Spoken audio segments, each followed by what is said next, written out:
Upper Tumon 671-647-5626 or in Dededo 671-633-4473. What's for breakfast at KFC under $3.95, you ask? What's for breakfast at KFC that's different than the other guys, you ask? KFC's chicken wrap, sausage wrap, the Colonel's chicken congee, chicken fried steak, sausage biscuit and gravy, and biscuit sandwiches made with KFC's original fluffy biscuits. All for under $3.95 and all only at KFC. Plus, with waffles and the Colonel's chicken fried rice, we've got something for everyone. So visit KFC for breakfast today. It's finger-licking good. The Alaska Division of Elections has begun ranking votes today in the special election for the state's congressional seat left vacant by the death of Congressman Don Young. Alaska now does ranked choice voting, so the candidate voters list as second choice is critical. So far, Democrat Mary Peltola has nearly 40% of first choice votes. Former Republican Governor Sarah Palin has nearly 31%. That's 3 points more than Republican Nick Begich. While unofficial primary results released last week will be finalized September 2nd, it does appear Begich, Peltola, and Palin will also advance to the general election race for the seat in November. And incumbent Republican Senator Lisa Murkowski will likely advance in her primary. She won the most votes, followed by the Trump-endorsed Kelly Shibaka. Jessica Rosenthal, Fox News. UN atomic inspectors are at a nuclear power plant in Ukraine, now under Russian control. Fighting around the facility as it fears Europe's largest nuclear power plant could be in danger of possible radiation leaks. Toyota is adding jobs and investing in electric vehicle production in the U.S. Toyota is adding jobs and investing more money into its North Carolina battery manufacturing plant. Crews have started work on the 1,800-acre Toyota site near Liberty, North Carolina. The additional $2.5 billion commitment includes 350 jobs, bringing the total to about 2,100. The automaker says the electric vehicle battery plant will serve a central role in Toyota's leadership toward a fully electrified future and will help the company meet its goal of carbon neutrality by 2035. Janiko Sola, Fox News. People from around the world pasted each other with tomatoes today at Spain's famous Tomatina street tomato fight. It took place once again following a 2-year suspension because of the pandemic. Workers on trucks unloaded 130 tons of overripe tomatoes along the main street of the town of Bunol for the estimated 20,000 participants to throw. I'm Rich Dennison, and this is Fox News. Take your business to new heights with the United Business Credit Card. Earn 30,000 bonus miles after spending $3,000 within the first 3 months after account opening. Plus, earn 3 times the miles per $1 spent on United tickets through United until April 30th, 2023, and 2 times the miles thereafter. Visit any First Hawaiian Bank branch or go to fhb.com United Business for more information and to apply for your United Business Credit Card today. First Hawaiian Bank. It all starts with yes. Come try Guam's original Chamorro restaurant with Pica's best 5 years running. Mezcla Chamorro Fusion Bistro. Experience Chef Peter's candied salmon over scallion coconut rice, octopus to naktak, Chamorro platter, and their award-winning gourmet hamburgers. Or if you're looking for something healthy, try their keto-friendly menu. Come and enjoy Mezcla's half-a-day service at their Hagåtña and Grand Plaza Tumon location. Call their Hagåtña location at 479-2652 for reservations. Half a day, this is Honey. Here at APL, our expertise and extensive network can help you grow your business and reach out to more global markets. As a responsible carrier, APL is also committed to a sustainable future, whether it's protecting the environment or investing our efforts in giving back to the community. Our dedicated teams in Guam, Saipan, and on U.S. mainland are here to support you. Call 588-4651 or visit apl.com.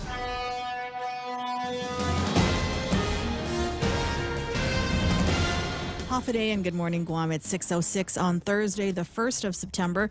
I'm Donna DeJesus with a look at your local news on The Point. More Chinese nationals suspected of entering Guam illegally from the CNMI have been arrested. 30-year-old Fu Li and 38-year-old Ji Kong Huang were arrested yesterday on suspicion of failure to acquire clearance requirements, failure to deliver a manifest to a customs officer, and invalid place of unloading. GPD spokesperson Officer Berlin Savella says Li arrived on July 3 and Zhai arrived on July 26.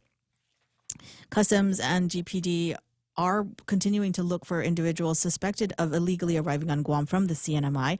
Over the summer, officials learned that Chinese nationals who had overstayed their CNMI work contracts were traveling to Guam by boat. The federal government has authority over immigration matters, but federal officials say they were powerless to act unless the migrants arrived at an official port of entry. Li and Huang are being held at DOC.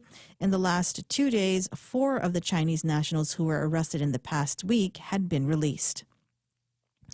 Meanwhile, the man wanted in connection with the 2016 death of a former Barrigada resident's daughter has been apprehended by the U.S. Marshals.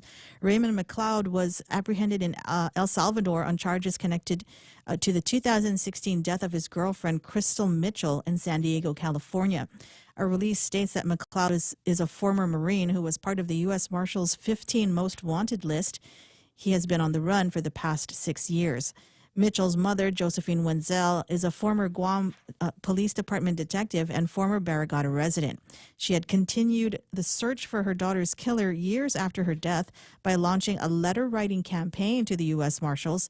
Last year, Wenzel wrote and published the book The Chase in Hot Pursuit of My Daughter's Killer, where she writes about using her background as a detective to work with the U.S. Marshals Service on the case. We'll have more news after this. Gas is expensive, so let the bank come to you. Through our remote deposit capture, you can deposit your checks into your account from your phone. And with our Dynamite Bank Pacific Visa debit card, you can use your money anytime, anywhere. It's the perfect combo. Now we're banking on the future. Services to choose. Bank Pacific, where others put branches, we place roots. Equal housing lender. Member FDIC. Crank it up. Attorney General Levin Camacho and former AG Doug Moylan participated in a debate yesterday at the Hilton, hosted by the Guam Chamber of Commerce. The two agree that illegal drugs are the biggest problem for Guam, but they disagreed on almost everything about how to address it. Camacho says people who deal drugs should be prosecuted and locked up, but drug treatment programs are the best long-term solution to deal with addicted drug users. Moylan says people who take made a choice and must suffer the consequences. He adds that putting them in therapy does not work. Moylan criticized Camacho and his decisions, calling him incompetent, saying the AG's office is putting criminals back on the streets to reoffend. But Camacho says it is the courts that decide whether to incarcerate or release criminals. Moylan adds that those who call him a troublemaker may be right, saying, "You don't want a nice guy that says nice things, you want a pit bull." Camacho closed by saying he wasn't afraid of a fight but isn't looking for one, adding that he ran for office because he believed in the good that could be done for Guam. The next forum planned by the chamber is for Governor Lulian Guerrero and former Governor Felix Camacho next Wednesday. And the Port Authority Board of Directors unanimously approved the agency's budget for fiscal year 2023. A release states that the 2023 projected total revenues of nearly $54 million, which is almost $5.5 million more than the previous year's projected revenues. The port total expenses were based on the needs of each division and annual obligations, which include annual debt service of $5.7 million. Also included in the budget were the vacancy pool of $1.2 million, the capital improvement project pool of $1.4 million, and equipment pool of $900,000. This would allow the general manager the flexibility to prioritize spending for each category, with final approval coming from the board of directors for the procurement process. General Manager Rory Respicio says the port has been spot on achieving its revenue projections while spending significantly less than what it has been authorized to spend and making prudent and transparent decisions.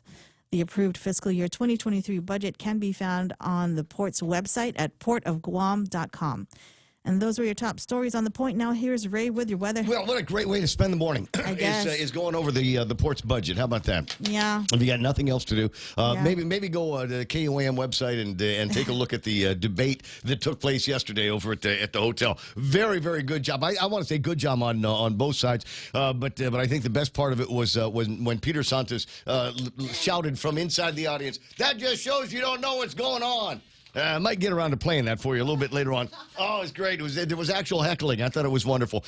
For the weather today, it says partly sunny skies. Daytime highs near 87 degrees. There's southeast winds around 6 miles an hour today. And that's all going to be behind some scattered showers and thunderstorms that could be moving into the area. Scattered showers tonight, mostly cloudy skies, and overnight lows of about 77 degrees. There's southeast winds around 5 miles an hour, becoming calm later tonight. Tomorrow, It's Friday, partly sunny. Daytime highs near 88 degrees for tomorrow night, partly cloudy, and overnight lows of about 77 degrees. With a heat index, it'll feel like 94 today. Sunrise was about 3 minutes ago at 6:09. The sunset tonight is going to be at 6:32. Hashtag tell the others. There it is. News and weather together. Brought to you by Bank Pacific. Banking on the Pacific for 68 years. Your everyday expenses could be earning you savings and rewards with Pacific Points. Earn and redeem points at Shell, Foodies Guam, and IT&E. Want free fuel from Shell and free snacks from Foodies Guam? Sign up for Pacific Points. Want to save on your home internet and cell phone bill? Claim bill rebates and free prepaid cards at IT&E.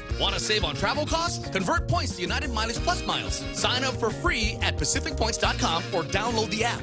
Pacific Points. Do more, get more. It's the 7-6 Circle K and GTA Prepaid Ultra Giveaway. From now until August 31st, enter to win a Samsung Galaxy S22 Ultra plus a $600 76 gas card and more. Come into any participating 76 Circle K location, buy $5 or more of GTA Prepaid Load, and receive an entry form for every $5 you spend. The more you top up, the more chances you have of winning. Stay connected and win this summer with GTA Prepaid and Circle K. Visit GTA.net for more information. I'd like to win some of that my own self. 6:13 in the morning.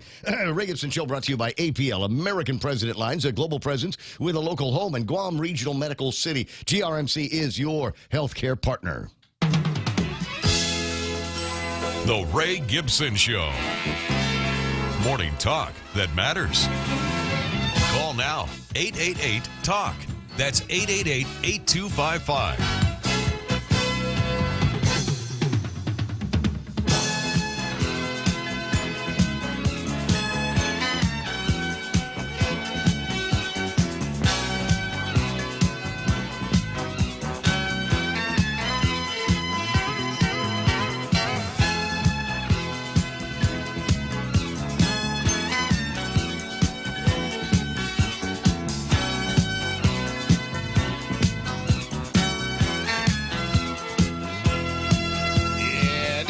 Feels like a good time. That music there, that spot in the theme feels like a good place to just kind of slide in and start doing the program, doesn't it? Hey, welcome to the program. Excuse the mess. It is the Ray Gibson Show on 93.3 The Point. My name is Ray. Thrilled as usual to be here with you on The Point as we make our way in. And program note. I'll tell you early and I'll tell you often. Program note today is it's Jury Duty Thursday. Woo-hoo! Yeah. So check that out. Real Joe's back for his vacation. The first day back on the air, it's like, dude, short day. Right on. Bye. See ya. Gonna go go surfing. I don't know. Go ride my bicycle. I might be here. Whatever. Whatever. My body's here, Ray. I know it's gonna happen. It's gonna be 6 after, and Donna's gonna say, we now return you to our regularly scheduled program, and it ain't gonna be us. No, network program's already in progress, and then you are going to split.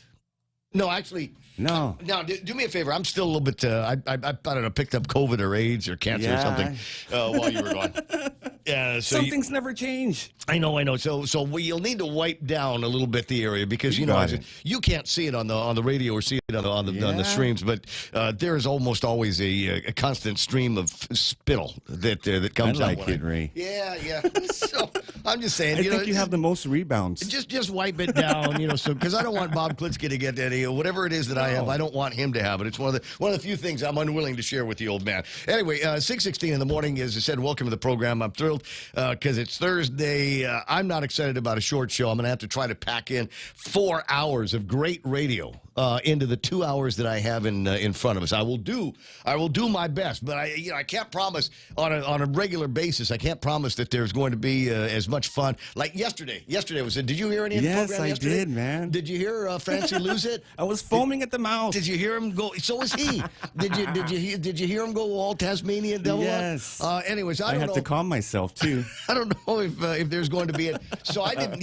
It's one of those things where you don't realize just how many people, how many lives you touch being a member of Guam's broadcast community until you're hanging out at. I went to Carabao last night for dinner. Wanted to get, but I didn't know what I honest to God did not know that there was going to be kind of a young GOP for CA get together last night. Oh man! So I didn't know that until I'm sitting there talking with my buddy JB and just reminiscing politics and stuff, and in walks Doug Moylan. Oh. I'm sorry. I shouldn't say the word walk.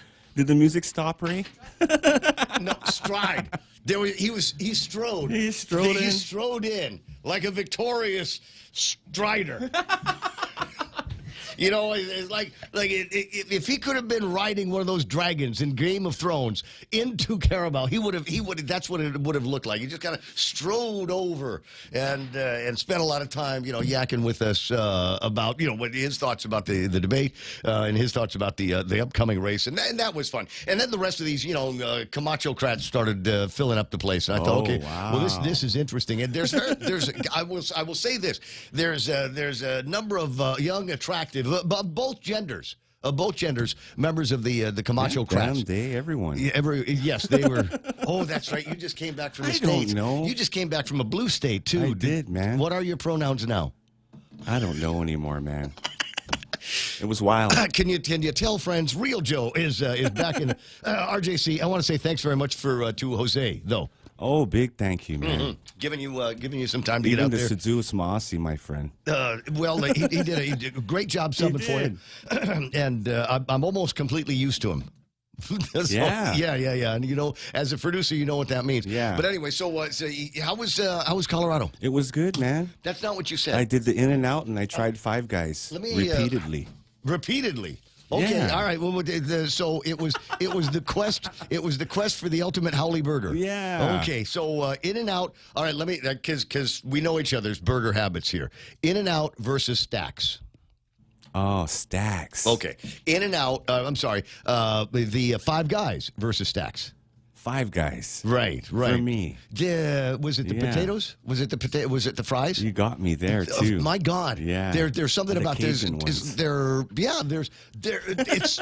If you've never been to a Five Guys, I remember the first time I went, and I thought the burger was fantastic. I thought, the treatments and everything that you throw on it, the condiments were great. But I thought, okay, well, tell me a little bit more about these fries that they've got there. And it's one of those things where they've got these exotic gourmet potatoes that they make the fries out of, and I think they want to say they don't actually slice them by hand. They shoot the potatoes through it like a cannon, and it shoots it through a little knifey thing. It's a square, and then out the other side comes these perfectly formed fries. Yeah, really, really good stuff. But anyway, so I'm going to quote you directly. I'm going to try to clean it up, and I'm going to coach you as much as I possibly can.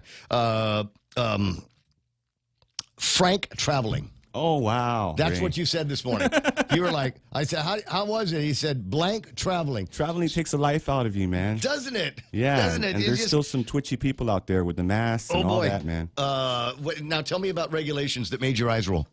Where were you? Where was the first time that you just rolled your eyes and said, "Oh God, I have to suck this up for 8 hours"? On the plane? Yeah. On the way out, you gotta wear your mask. Oh, the whole time. On the plane, yeah. But after a while, it's like nobody cared anymore. Yeah. I had it on my chin, keeping my chin warm. Nice. I couldn't breathe in there, Ray. No, I almost had a panic attack. We're spoiled because it's us, and I haven't made you wear a mask. I didn't care the whole time. I was like, "Come get me, COVID. I don't care anymore." But now, land and once you were actually situated in Colorado, was it like normal? Did you feel like you were a normal human being, or did you still have that specter, the whatever? It was weird, man. I saw Karens everywhere. Oh, my God. Everywhere I turned, there was a Karen. Somebody that was... The haircut, the attitude, everything, man. So all the managers there, too, are Karens now, so they can battle whoever asks for them. These epic That's what I noticed. The manager is a Karen, too, Ray. Thank God they don't have dragons. What can I say? Anyway, we'll get more of the travel logs from Real Joe as the program continues. Did you smoke any marijuana while you were back there? No, I didn't, Ray.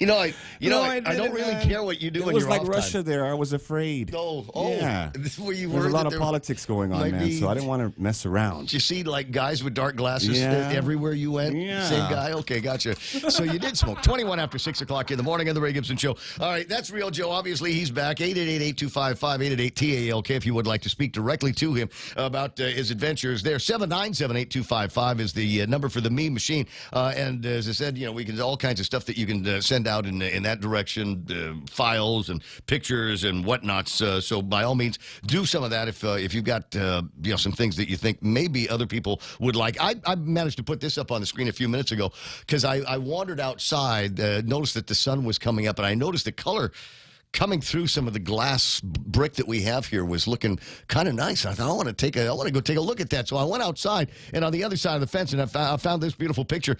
Snap on the southwest side of Guam, moving in that direction.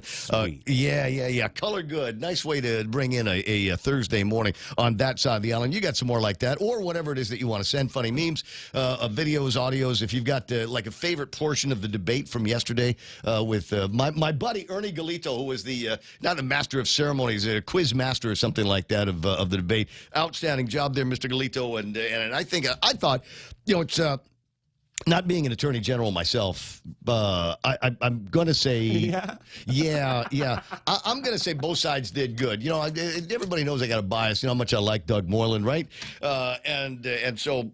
And I've got a picture. I might even show the picture a little bit later on. It's already on Facebook of me and Doug Moreland. But, so I've got, I'm watching the thing, listening to it, and I'm going, okay, it's one of those things. I was waiting for one guy to pin the other. I mean, just down hard. And it didn't happen. I think, these guys were dead heat in the primary, and I thought it was a dead heat in the thing yesterday. I think both of them had some points that they wanted to make, and I thought both of them did an outstanding, a good job of executing those points over at the debate. Now, if I missed something, there might have been something in the epilogue, right? I did not catch all of the closing statements because, frankly, literally, that's the part that puts me to sleep in any debate. You can give me the instructions to turn dog poop into gold, but if you put it in that section of a debate or that section of a program, I'm not going to hear it at all. So maybe there is something in there that I missed. Otherwise, I thought it was all right. 6:24 in the morning, news and information with Donna D all morning long. And have you found a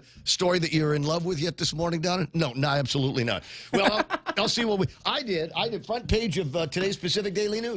Oh, I haven't even gotten to that one yet. Full reign over GVB. Gutierrez could get control of the agency next year. Joe Taitano II writes control over staffing in the $19.8 million budget for the Guam Visitors Bureau in the coming fiscal year could be handed over to the GVB general manager. Who is the GVB general manager? Former Governor Carl T.C. Gutierrez. Saw it coming. Full reign over GVB. Saw it coming. Yes. You get the guy plays 3D chess in his head, right? This is one of those things. He saw this coming 2 years ago when he first went over to GVB. But I like this full reign over GVB. Could we change the headline? Could we just put just full reign? Can we just let Carl run things here for a while? Just I don't know. You know what, Lou, Josh, you concentrate on campaigning and just let Carl take care of everything else. Right? Let him take care of everything else right up until the election. You guys worry about what's happening on the campaign, road to campaign, and let Carl take care of all of the rest of this stuff. And I tell you, these will be among the best months of our lives. Never mind just the GVB. Put him in charge of everything. 6:25 in the morning. Donna's going to do that. Joe's over there doing this. Oh, I'm over here. I need to just point in that direction, and Real Joe will make a song play. Sometimes you want to go where everybody knows your name. Glad you came.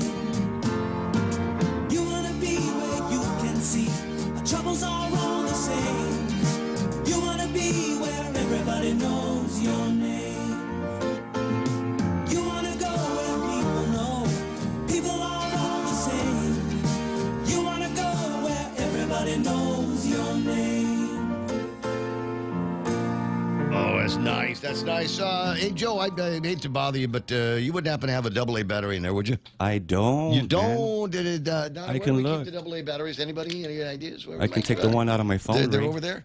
Are they locked up over there? Do you think it might be behind? I'll search for some. I can do it. I got a touch screen. It's just that. Okay, all right. So I can check, but maybe after this. Okay, after the thing? Yeah. Fine, 6:26 in the morning. Ray Gibson Show. Where did I want to start here? We want to start with these guys. Let me see. It's a touch screen, except when I don't want it to be a touch screen. All right, Sandra De Leon Guerrero at number 1. Congratulations to you, sweetheart. Ooh, Saipan. If it's De Leon Guerrero, Saipanese, maybe Sandra's the queen of the Saipan. Buenas. Hey, she's the princess of Susupi. Her auntie's name is Lupi. Phil Letty from the Action Pack Online saying buenas to everybody. For Jerome McDonald saying half a day, Ray, Donna D, Real Joe, and Jerry Roberts. Good to have Post Canteen online here this morning. We did not get a winner, Real Joe, while you were gone. Everybody was in it 10 grand now or what? It's almost $2,000 in the jackpot. 7 Big o'clock. money. 7 o'clock tomorrow night. They will conduct a drawing, and we'll see if we can make somebody a winner of all of those big bucks. My bro Steve Klein online. Pretty Sarita Garin. Are you just saying hi? Is that what it is? Wait, hold on. Philly Franklin Mano Bunker. There he is. Bunker's online. Val Carbolito. I got Nate Horns. Sarita Garin. Auntie Bennett Lujan Duenas hanging out with us. Ismail saying, so if a poll conducted by Newspack, 63% of Americans believe there is major corruption within the FBI. Do you? Yeah. I don't know that that there is like major like super corruption, and but I'm sorry, man. I think like up at the top. I think there's major corruption in the FBI. I think the regular rank and file dudes, the ones that are just taking orders, trying to do what they can about, white collar, blue collar, kidnapping, all of that. I think those guys are doing what they're supposed to do, but I think there's a whole bunch more up around the top that are mired in corruption. All those things that you've seen in like the Bourne movies, etc. It happens. Yeah, those are the guys. That's art imitating life. They say Auntie Bennett Lujan Duenas is there. Henry Manglonia Buenas and half a day to Colin Clark Kahulu and half a brown to you. Nate Horn saying, let's do this. Tony and Annette and Pinko Ada.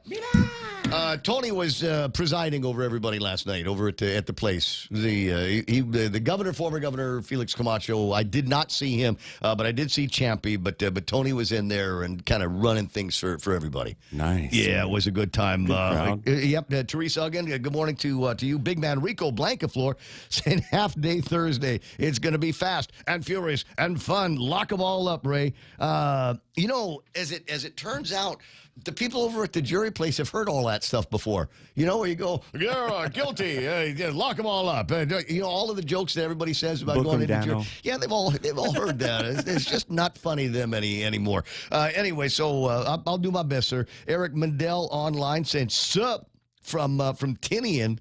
I hear there's some incredible things happening up in Tinian. Yeah. I mean, they're building back better. Tinian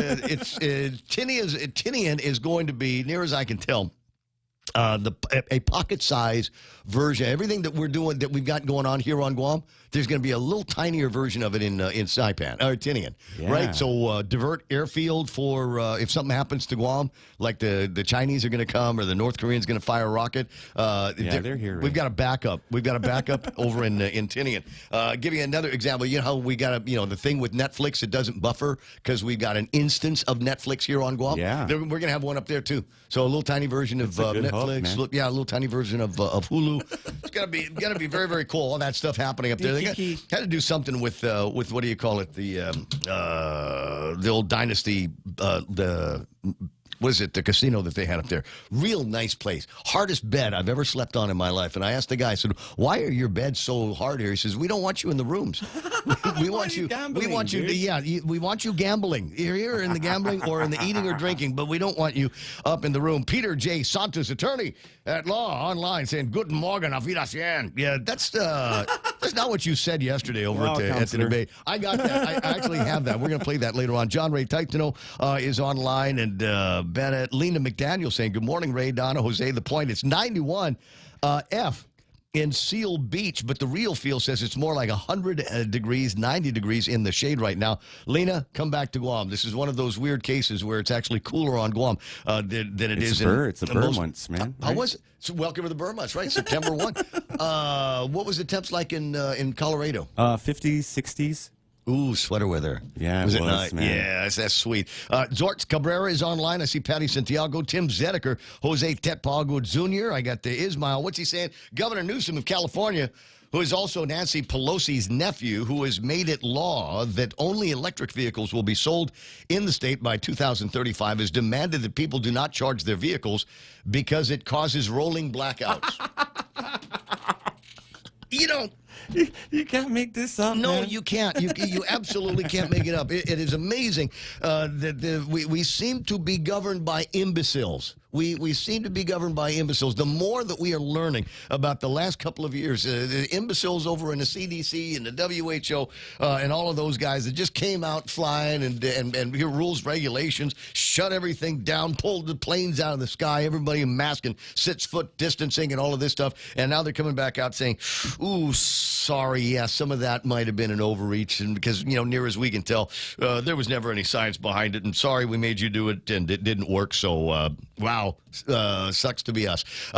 Anyway, so yeah, I see what you're saying there, Ismail. We're going to see that more of those kind of imbecile moves as we get further and further into this kind of a libtard generation that we've got. Joanne Titano, and I think, is that it for that side? Okay, now I get to pick up the handheld and see who's playing around on this side. Usually it's a bigger number. Joe Cruz. Yes, Turds Day. That's what I'm calling it. Man. Gina Marie Tenorio Call will be watching, she says. Filetti, Valerie Carbolito, Colin, Valerie. Okay, I'm looking to see if I got any new names. From Charles Bonnell saying, Holiday from Pocwasan. I have no idea how to say that in Virginia, VA, right? Virginia? Yeah. Yeah, I don't know it's what for lovers. Yeah, is there a, I get it, we want to use the Indian name. It's like Uncle Robert wants to use Chamorro names for all of the villages and places here. What's the American version of the pronunciation of that place? Would you, Charles, help me out with that? Scott K. Armstrong is hanging out. Who else is there? Junk Moffness. Mark Voigtland checking in from the free zone. Sorry, been MIA due to busy work week. Deal with that. Dennis Benzer saying, welcome back, real MF and Joe Cruz, Dan Rasal, and Jose Tetpago. Give this young Mexerita Savannah Hernandez a follow on YouTube. She is an on-the-ground journalist covering a lot of critical issues and is a protege of Alex Jones. Thanks, Jose. You had me at Mexerita. You had me at Mexerita. I appreciate that. Here's another phrase to look up just for fun. Blasian. Black Asian. Oh, wow. Thank you very much. You'll thank me for that later. Kenley and Guerrero says, so if we take the INS statement at face value, they have no authority to arrest, detain, return the hundreds of thousands of people they catch crossing the border, not at INS crossings in California, Arizona, New Mexico, and Texas. I don't take anybody's statements at face value anymore. I don't believe anybody or any other institution that is left out there. When those prisoners get out, they have learned job skills to start over with a better life and can provide for themselves instead of a life of crime. Gina Marie Tenorio Call, echoing the sentiments that Doug Moylan did yesterday over at the debate. And I've said on the radio many times, I'd like to see a world in which somebody is incarcerated and might not have the best record of all time.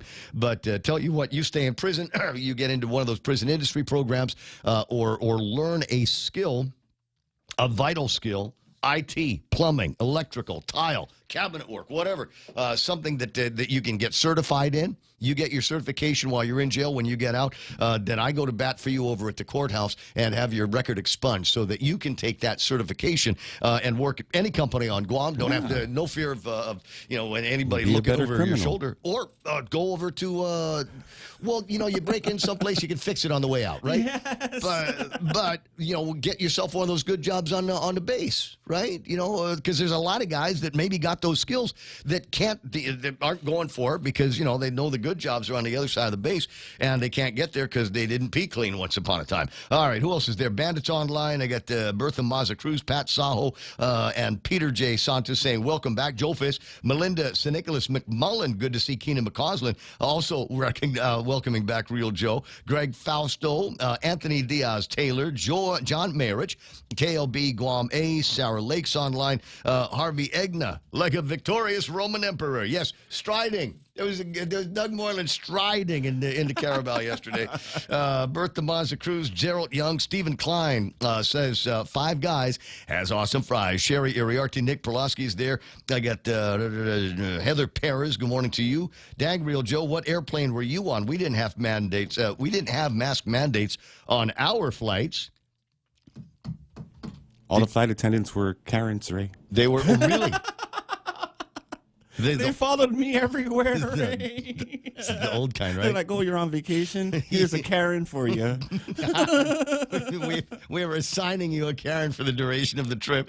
Robbie Agagi saying, half a day from San Antonio, Texas. What's the weather like out there, bro? Igna Kinata, so what's your take on the debate for AG? Like I said, I watched the thing, listened to it, and I didn't see either one of the guys. I'll tell you what, it was the spiciest I've ever seen leaving Camacho.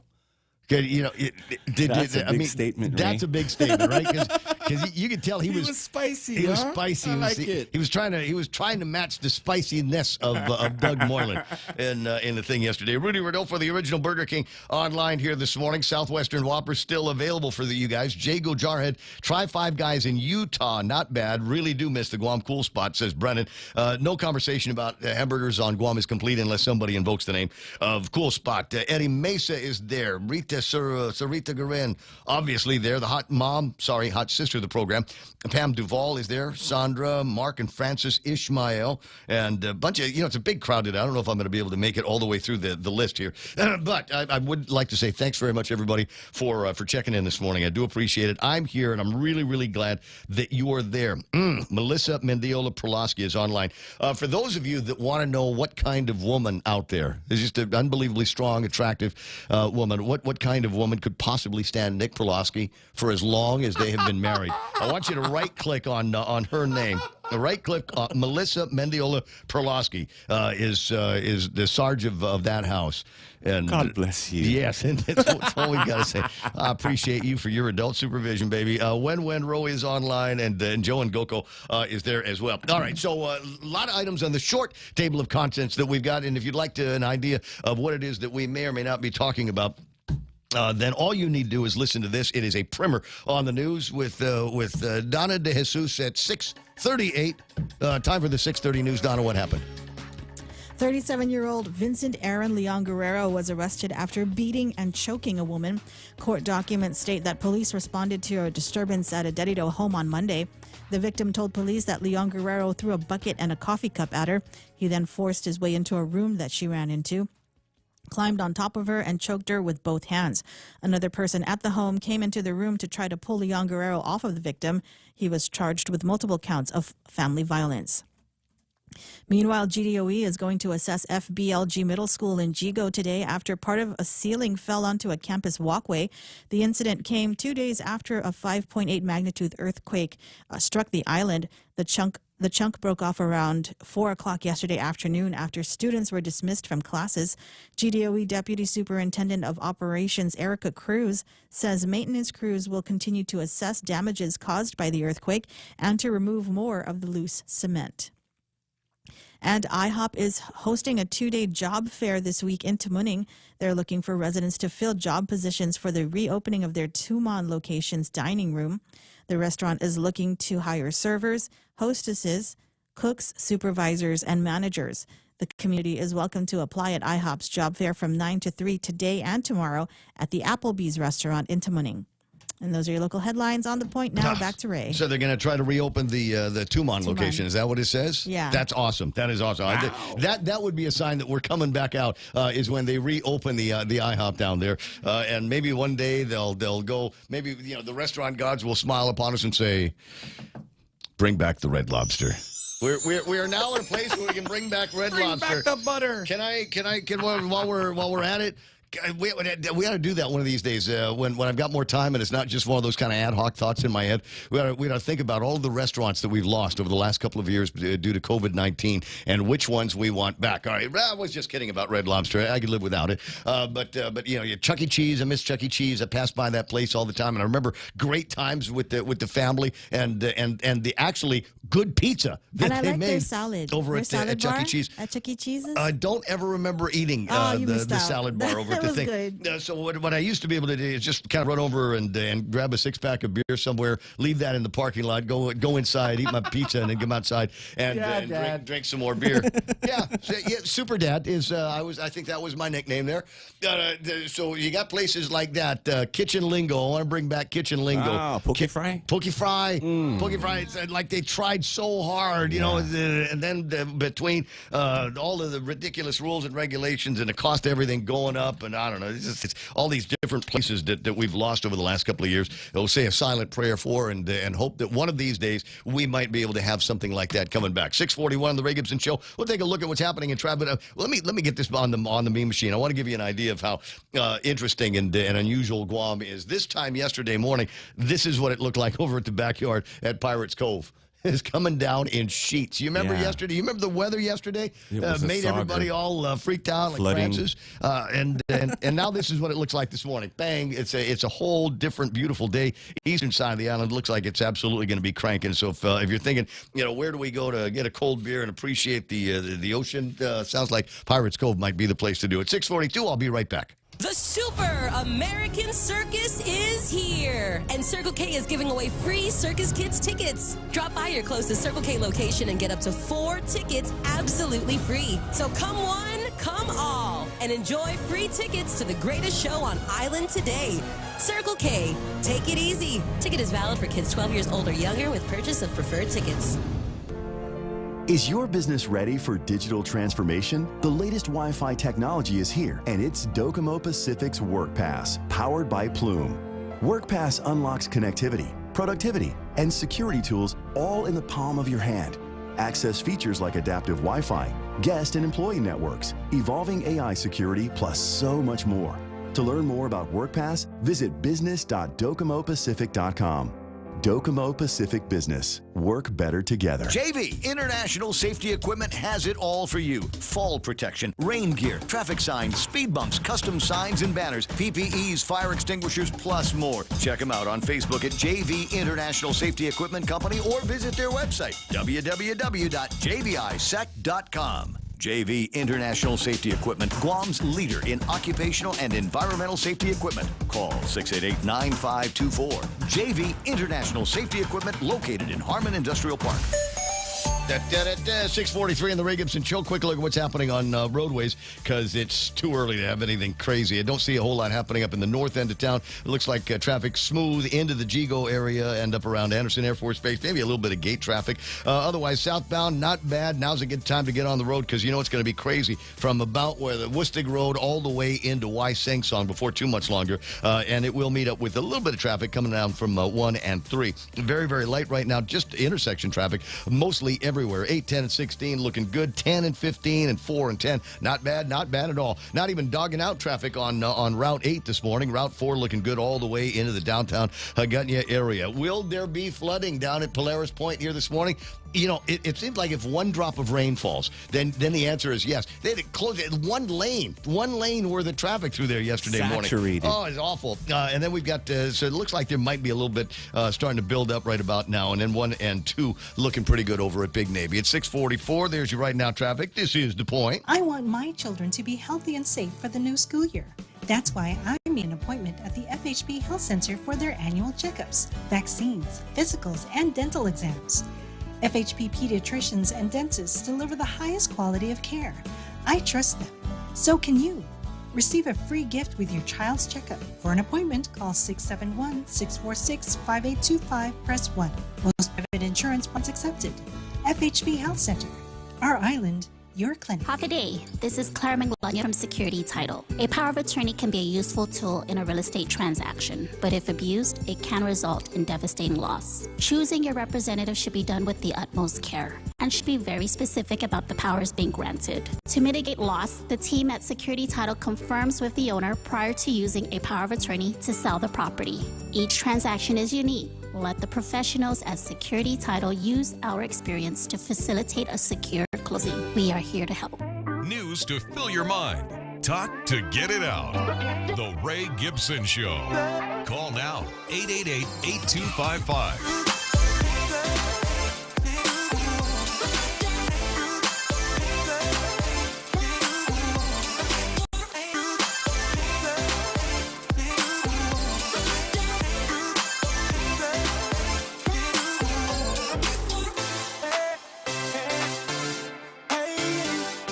because it turns out it's true. Girls just want to have fun. Recent survey sponsored by Diet Pepsi say women want more fun. 3/4 of women literally crave. They have craving for more fun. Yeah, fun in their wardrobes, fun in their jobs, fun in their activities. And if you're wondering just how different ways that you can have fun and encourage you and enjoy yourself, I've got to point this out. I spent a ridiculous amount of time on Instagram and lately TikTok. Diane, please. What can I say? You know, this is why they TikTok has him now. I'm just completely. You know what? If you follow me on TikTok, it's hard to find me on TikTok. It's not one of those things that I'm proud of. So. But if you can find me, I'm experimenting. I'm experimenting with some of these fun filters that they've got. Because that in my mind is part of the fun. Besides Asians in hot pants, then they're all over TikTok and Instagram. But anyway, so in addition to that, they've got these cool filters. They have a filter there. You remember that song "Take on Me" by A-ha? I do. Where it was like half of it was a video and then it broke into that that illustration mode. Yeah. They've got a filter that does that. Oh, they've got a filter that does that, and it splits the screen so you can be you over here, and then you can be the A-ha version of you on the other side, and then you can move the line so that you are all just the A-ha version of yourself. See, it's stupid. It's TikTok. I'm gonna do it now. But ladies, if you're looking for ways to spice up your life, follow some of the spicy people on Instagram and Facebook and TikTok. It will literally change your life. 640. And some of you are saying, "But I'm too old. I'm too old. I'm too old." There ought to be sections. You ought to be able to section this off. There ought to be sections of TikToks with hot moms, hot single moms. Just our greatest resource. Right. So Real Joe comes back from the States, and I don't have too many rules, but if you're somebody that you're close to me, a special part of my life, and you get on an airplane, I always ask for a refrigerator magnet, and this is Real Joe traveling vicariously for me because I'm not getting on a damn airplane. I can't go anywhere, because of COVID-19, and I'm not vaccinated. Oh, there's 2 in here. Okay. Yeah, I went all the way for you, Ray. Love this. Okay. One of them is a Explore Colorado refrigerator magnet. Thank you. I'm gonna use this to hold my credit cards. So he's got the Explore Colorado, and then the other one, which is also wonderful. Maybe today, Satan. I dig this. I totally do. I wish I could wear this. I'll wear it to jury duty. Maybe today, Satan. That's nice. 6:49 in the morning. All right, a bunch of stuff on the table of content. Some of it is important. I don't know, maybe not. But before I get into any other nonsense here, thank you for the nominations. Pika's Best nominations closed end of business yesterday, and I guess they're going to take a look around and see who's got enough votes to move on now to the actual competition for Best Radio Station on Guam. And, of course, it's this one. There are 2 other radio stations under the roof here, and I wish them very, very good luck. I'm okay sharing the Pika's Best distinction with Boss and with Star. But I'd like you, and it's going to, this is the part where I'm just going to warn you right now. I will be sending out messages every day in every social media vehicle that we've got access to, politely reminding you to vote for this as the best radio station on Pika's Best, and for me as favorite radio personality. Just saying. Stretch, huh? Yeah. Favorite radio personality. Oh, you're a personality now, Mr. The Ray Gibson. Yep, I got you. While I'm thinking about it, there's going to be asking to vote for all kinds of other different categories. Tattoo Sean is online, and even if you've never gotten a tattoo from her, go ahead and give her your support for Best Tattoo Artist here. Kids need Chuck E. Cheese, says Pam Duval. Tom Tahazi's online. Jillian's of Boston, the original playground for big kids. There you go. That's Jose Martinez, because I was talking about bringing back Chuck E. Cheese, and Bertha Maza Cruz says, well, what's wrong with Dave and Buster's? Dave and Buster's is like Chuck E. Cheese with booze. Yeah. Yeah, it's basically Chuck E. Cheese with booze. There's foosball, all of that. Harvey Agnes says Kitchen Lingo was great. If Kitchen Lingo was still open, tonight would be the night. I don't know what it was about Thursday nights, but it seemed to me that was... No, I do remember what it was. You know what it is? Yeah. Single moms. Oh, a lot of single moms that kind of gather around the bar and order very exotic cocktails. Little Pica's is open and busy, says Pam. I know, it's just not kind of the same. Francie Salas is online. Jose Martinez. Jerome McDonald having fantasies of a Fijian woman who are 6'7" tall. So what's wrong with the short tomorrow girls, man? Kind of low rider. Everybody needs a low rider in their life. 651 and change. All right. So items in the table of contents this morning. The pictures of the FBLG. And this is rather timely. FBLG actually came up for a second. It was a nothingth of a second in a phone call that we had yesterday with Francis Santos. Because I had sent him some pictures that I got from cousin Troy over at Candid News that showed some. It was part of a contest I wanted to do. Is this a picture of FBLG or labor and delivery at Guam Memorial Hospital? Right? Those are the two choices, right? Yeah, those are the two. There could have been both. More. I was going to say I'd say both. The old administration building in Agadia, but they tore that down. But timely because there were a whole bunch of other pictures that came out that showed really just how dilapidated things are at FBLG. And then we get the front page of today's Guam Daily Post where there is spalling. The concrete is spalling in an area of the school where little kids walk by. So apparently closed off the school, and they're going to go in there and figure out what else is wrong with the facility. And naturally, they reached out in the conversation and the investigation and discussion on all of this. They reached out to longtime professional engineer and contractor Chris Barnett. Oh, wow.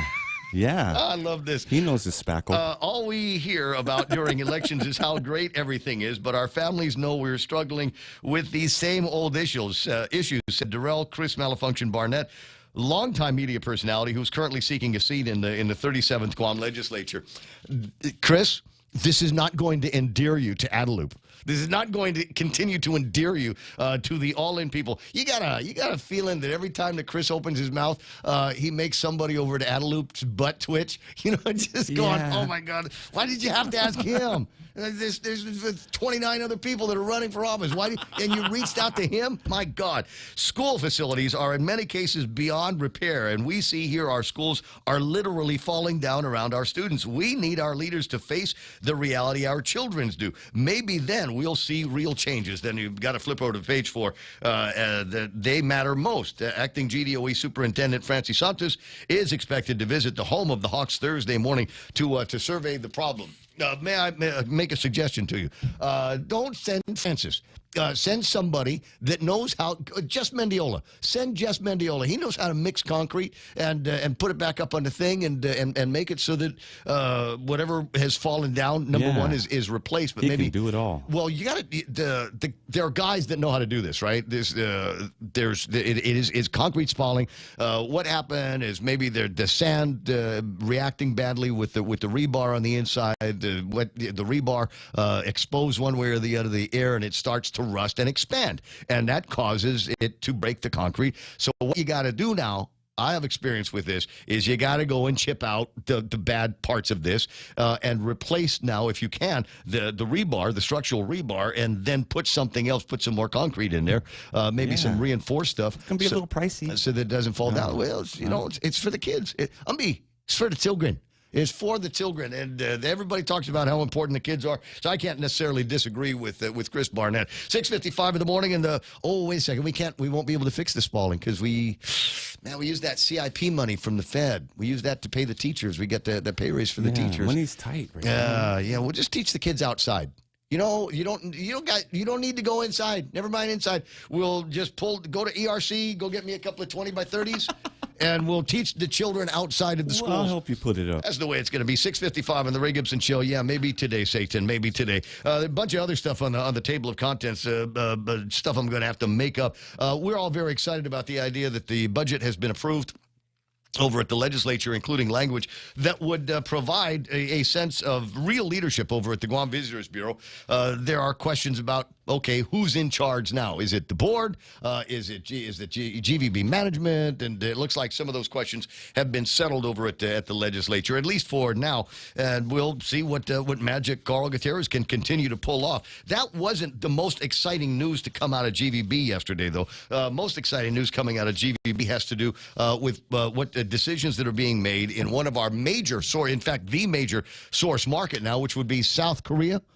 Not a whole lot going on with North Korea just yet, but you give Carl time. You give him time. You remember that video of Trump walking hand in hand with Kim Il-jung in the demilitarized zone? I mean, literally holding hands, right? Can you almost see Carl Gutierrez and Kim Jong-un? I can.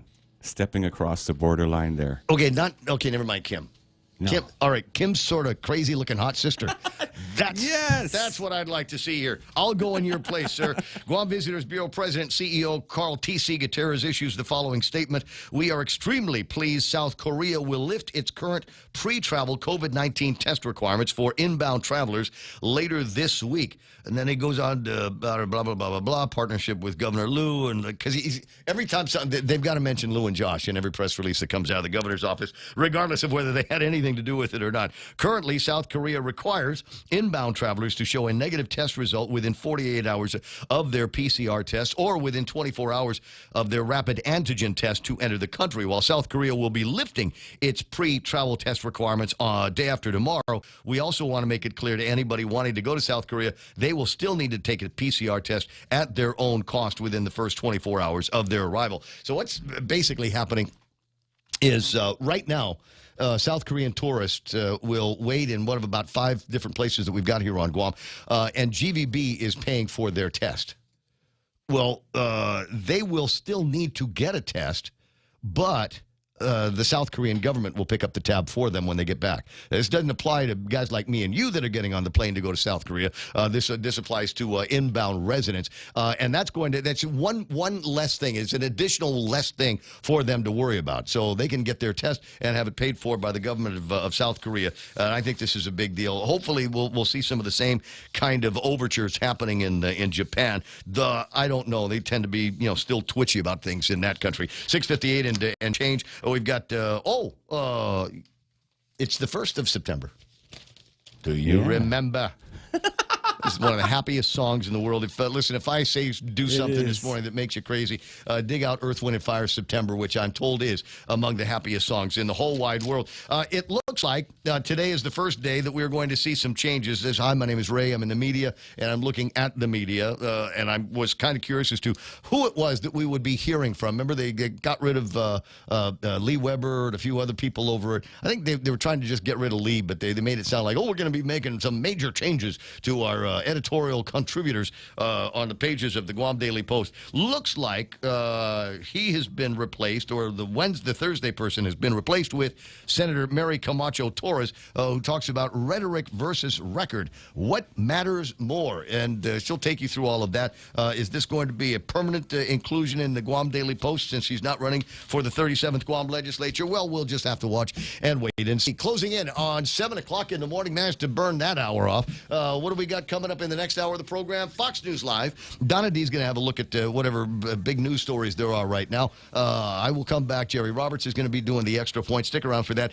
And former Governor Carl T.C. Gutierrez has agreed to grace us with his vocals at about 7:45 or so this morning. We'll learn more about conversations over at the legislature and good news coming out of South Korea. It's 7. Here's the news. A new tool in the fight against coronavirus. I'm Rich Dennison, Fox News. A new COVID booster shot could be available in a matter of days after the Food and Drug Administration gave authorization to a reformulated shot by Pfizer and Moderna. The more up to date you are in your vaccination, the more and likely the more updated your vaccination for this variant, the greater the chance that you'll be protected with a reduced risk of long COVID, which for young people is increasingly a major concern. The FDA Commissioner Robert Califf, the new boosters combine the original vaccine formula with updates specifically designed to battle Omicron variants BA4 and BA5. Those are considered the most contagious strains. The Centers for Disease Control and Prevention is expected to give final approval to the updated boosters at a meeting tomorrow. The Justice Department submitted new court documents last night, providing more information about what led to the search of former President Trump's Florida home and what was found. Buried within this same document was one photo showing folders clearly marked top secret and secret. The Justice Department is also urging a judge to reject Trump's request for a special master or for a third party to review all of this material. The government writing in this filing, quote, plaintiff's motion to appoint a special master and join further review of seized materials fails for multiple independent reasons. The government has also developed evidence that government records were likely concealed and removed to obstruct the investigation. Now, the former president has continued to claim that this is all a political witch hunt. Fox's Mark Meredith at the White House. A team of UN experts is heading to the Ukraine nuclear power plant currently under Russian control.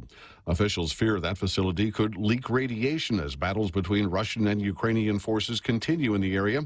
Officials have begun distributing anti-radiation iodine tablets to nearby residents. America's listening to Fox News. Is your business ready for digital transformation? The latest Wi-Fi technology is here, and it's Docomo Pacific's WorkPass, powered by Plume. WorkPass unlocks connectivity, productivity, and security tools all in the palm of your hand. Access features like adaptive Wi-Fi, guest and employee networks, evolving AI security, plus so much more. To learn more about WorkPass, visit business.docomopacific.com. Docomo Pacific Business. Work better together. In a world where our cuisines unite, the Colonel has joined together your favorite extra crispy KFC fried chicken with an authentic hot and sweet Korean glaze, bringing you KFC's Korean fried chicken for a limited time. It's back here on Guam. Try KFC's Korean fried chicken and also available in Korean hot chicken wings. KFC, it's finger-licking good. Yes. Wall Street seeing more losses today, marking 4 straight days of closings in negative territory as investors express continued concern over expected interest rate hikes by the Fed. The Dow, S&P, and NASDAQ all ending the day lower. Prosecutors say drug gang members in Georgia targeted homes belonging to wealthy athletes and celebrities. 26 members of the drug-rich gang face home invasion, armed robbery, and other charges. Prosecutors say the group targets people who show their wealth on social media. The homes of Mariah Carey and 2 members of the Atlanta Falcons were broken into with belongings stolen. Most of the suspects were charged in connection with the state's racketeering and anti-gang laws in the 220-count indictment. Chris DeMeo, Fox News. Fans will be paying a hefty price to see Serena Williams take the court tonight for her second-round matchup in the U.S. Open. She might be a long shot to win the U.S. Open a 7th time, but Serena Williams remains the main attraction in the early rounds. The cheapest tickets on the secondary market to get into Arthur Ashe Stadium tonight are over $300. For first-level seating, tickets start at over $3,000. A-list celebrities attended Serena Williams' first-round match Monday, one that could have been the last singles match of her pro career had she lost. But would it have been her finale? Will this definitively be your final tournament? And yeah, I've been pretty vague about it, right? Yeah.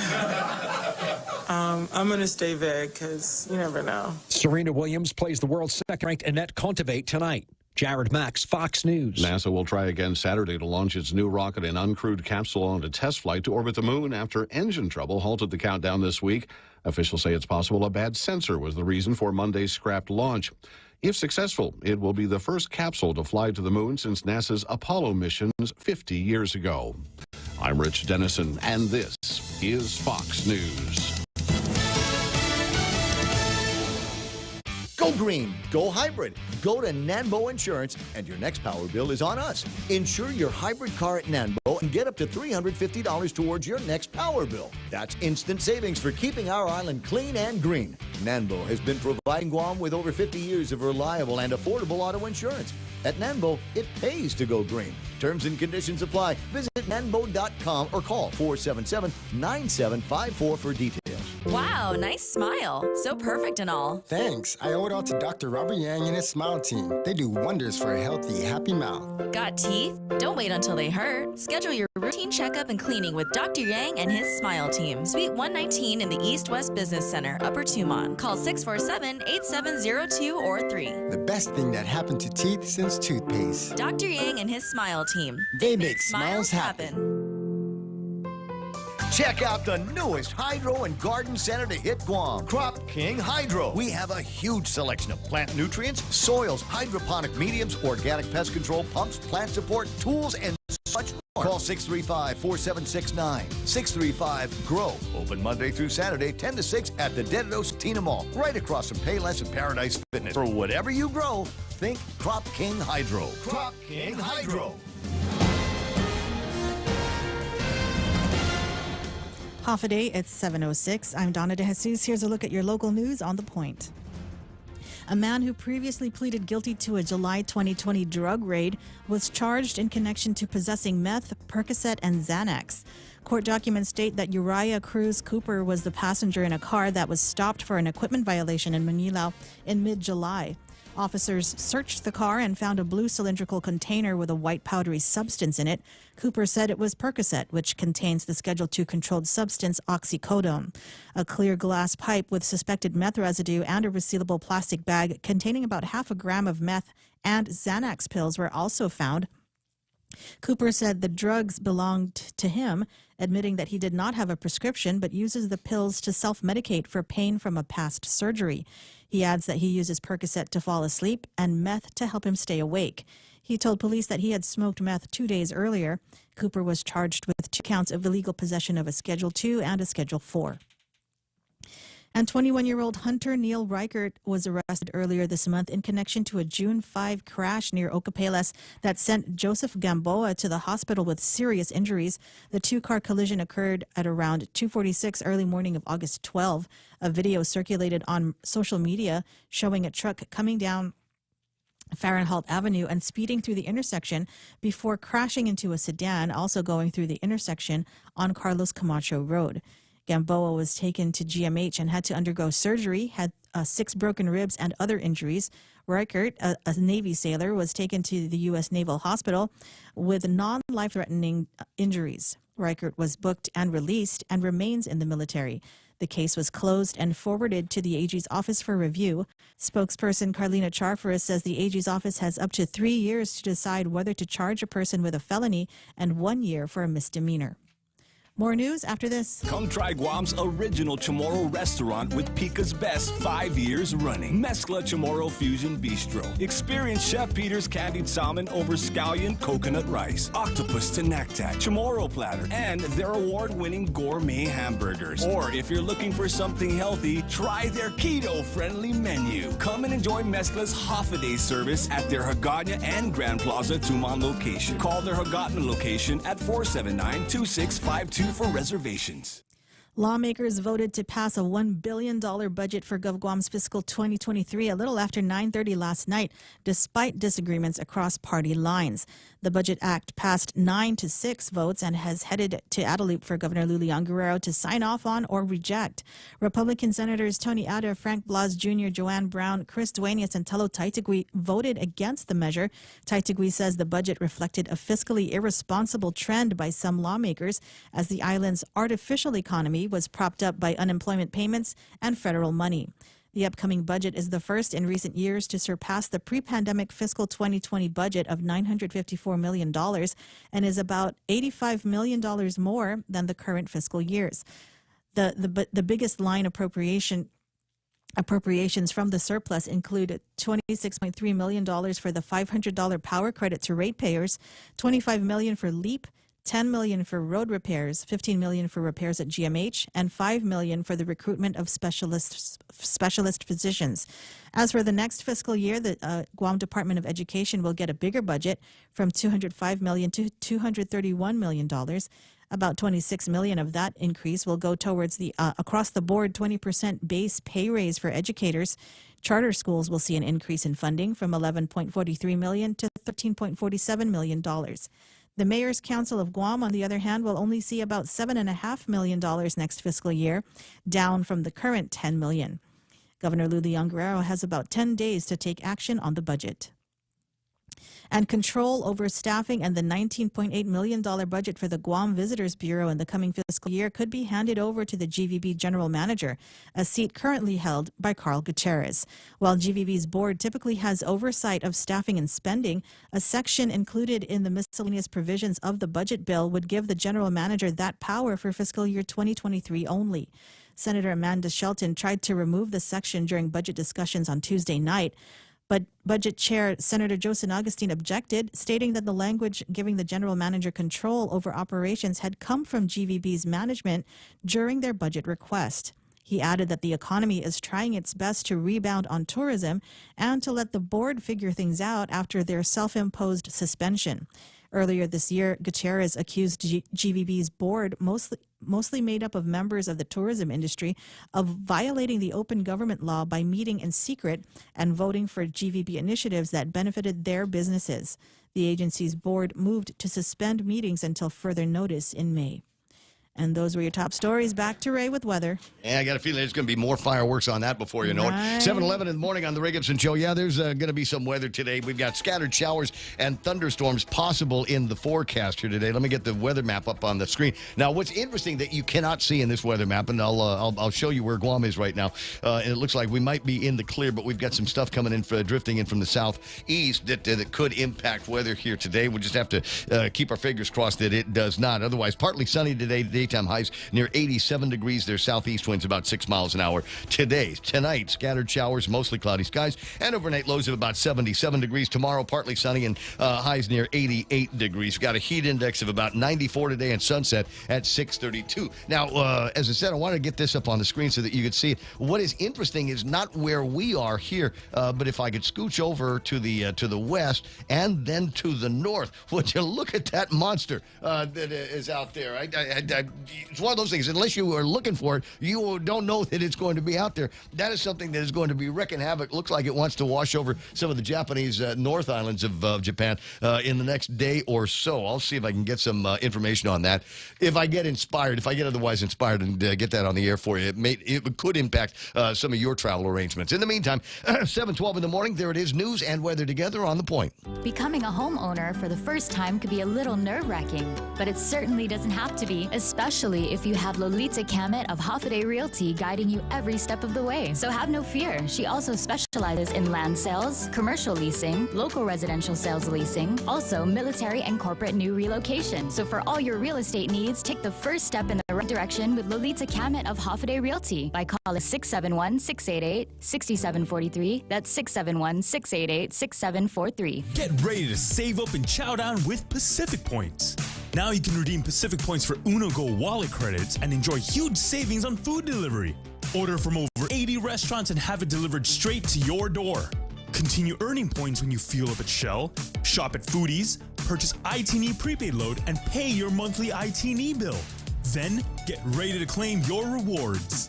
Learn more at PacificPoints.com. Pacific Points. Do more, get more.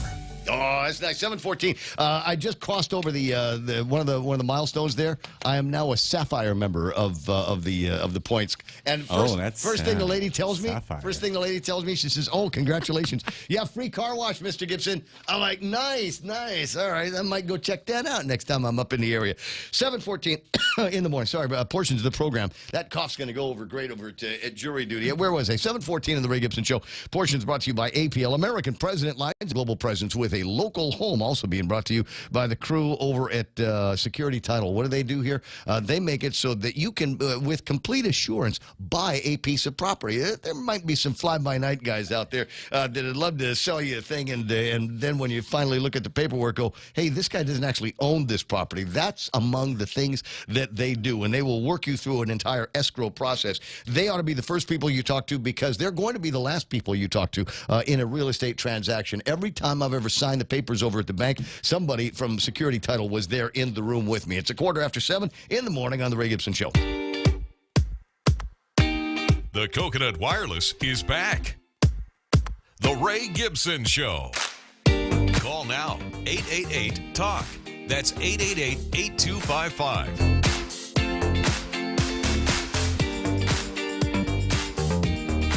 I threw up a couple of pictures on the screen while the news was playing, and thought maybe I could explain some of this stuff. As I said, hanging out over at Carabao, and then all of a sudden here comes a whole bunch of these Camacho-crats in the room, and I thought maybe I'd get a couple of selfies here to prove that I was actually on my best behavior. So there's a picture of my old buddy, a workmate and pal, Charlie, not Charlie Hermosa. That's Terry Mortero over there. You might recognize the guy in the middle. That is Senator Tony Ada. Smiles with his eyes. Always, yes, right? I like always that, got yeah. that. Anyway, so I didn't see Annette there last night. That doesn't mean because dos barachos. But anyway, so he was there, and then there's me. There's a picture of me now. You can see in my ears. I've got my earpiece on. Yeah, because you don't want to talk to anybody. No, and it's not like I'm not that guy, man. I'm not him. So the reason why I had the earpiece on was because I wanted to be able to start listening to the debate. I did not catch it in real time. I didn't think I needed to because I knew Bob Klitsky was going to be there. I knew Peter Santos was going to be there. I knew I'd find out what was going on from those guys. But still, in all, I wanted to be able to listen to the thing. And it might be one of those like the Nixon Kennedy debates back in the day where you listen to it and it sounds like one guy won, and then you watch it and then it's clear that the other guy won. It's all the thing about perspective. So I spent a lot of time listening to it last night. Makes me a great person at a party, right? And then spent a little bit of time this morning. And there was one part that I wanted to get to, and I hope you indulge me this, because I do want to be able to acknowledge that there was a debate going on, and as I said, somewhat spirited, but not just between Doug and Levin Camacho, but even also members of the audience. It'll take me a couple minutes to get to that point, but I thought this was an interesting Q&A that took place yesterday at the Attorney General debate. Feel safe in their home and in their workplace. And today people are scared. But keeping our communities safe has been and will continue to be my top priority. And that is why if you commit a serious crime, you will be held accountable. But I cannot do it alone. In order to properly address the crime problem in Guam, we need a robust police department.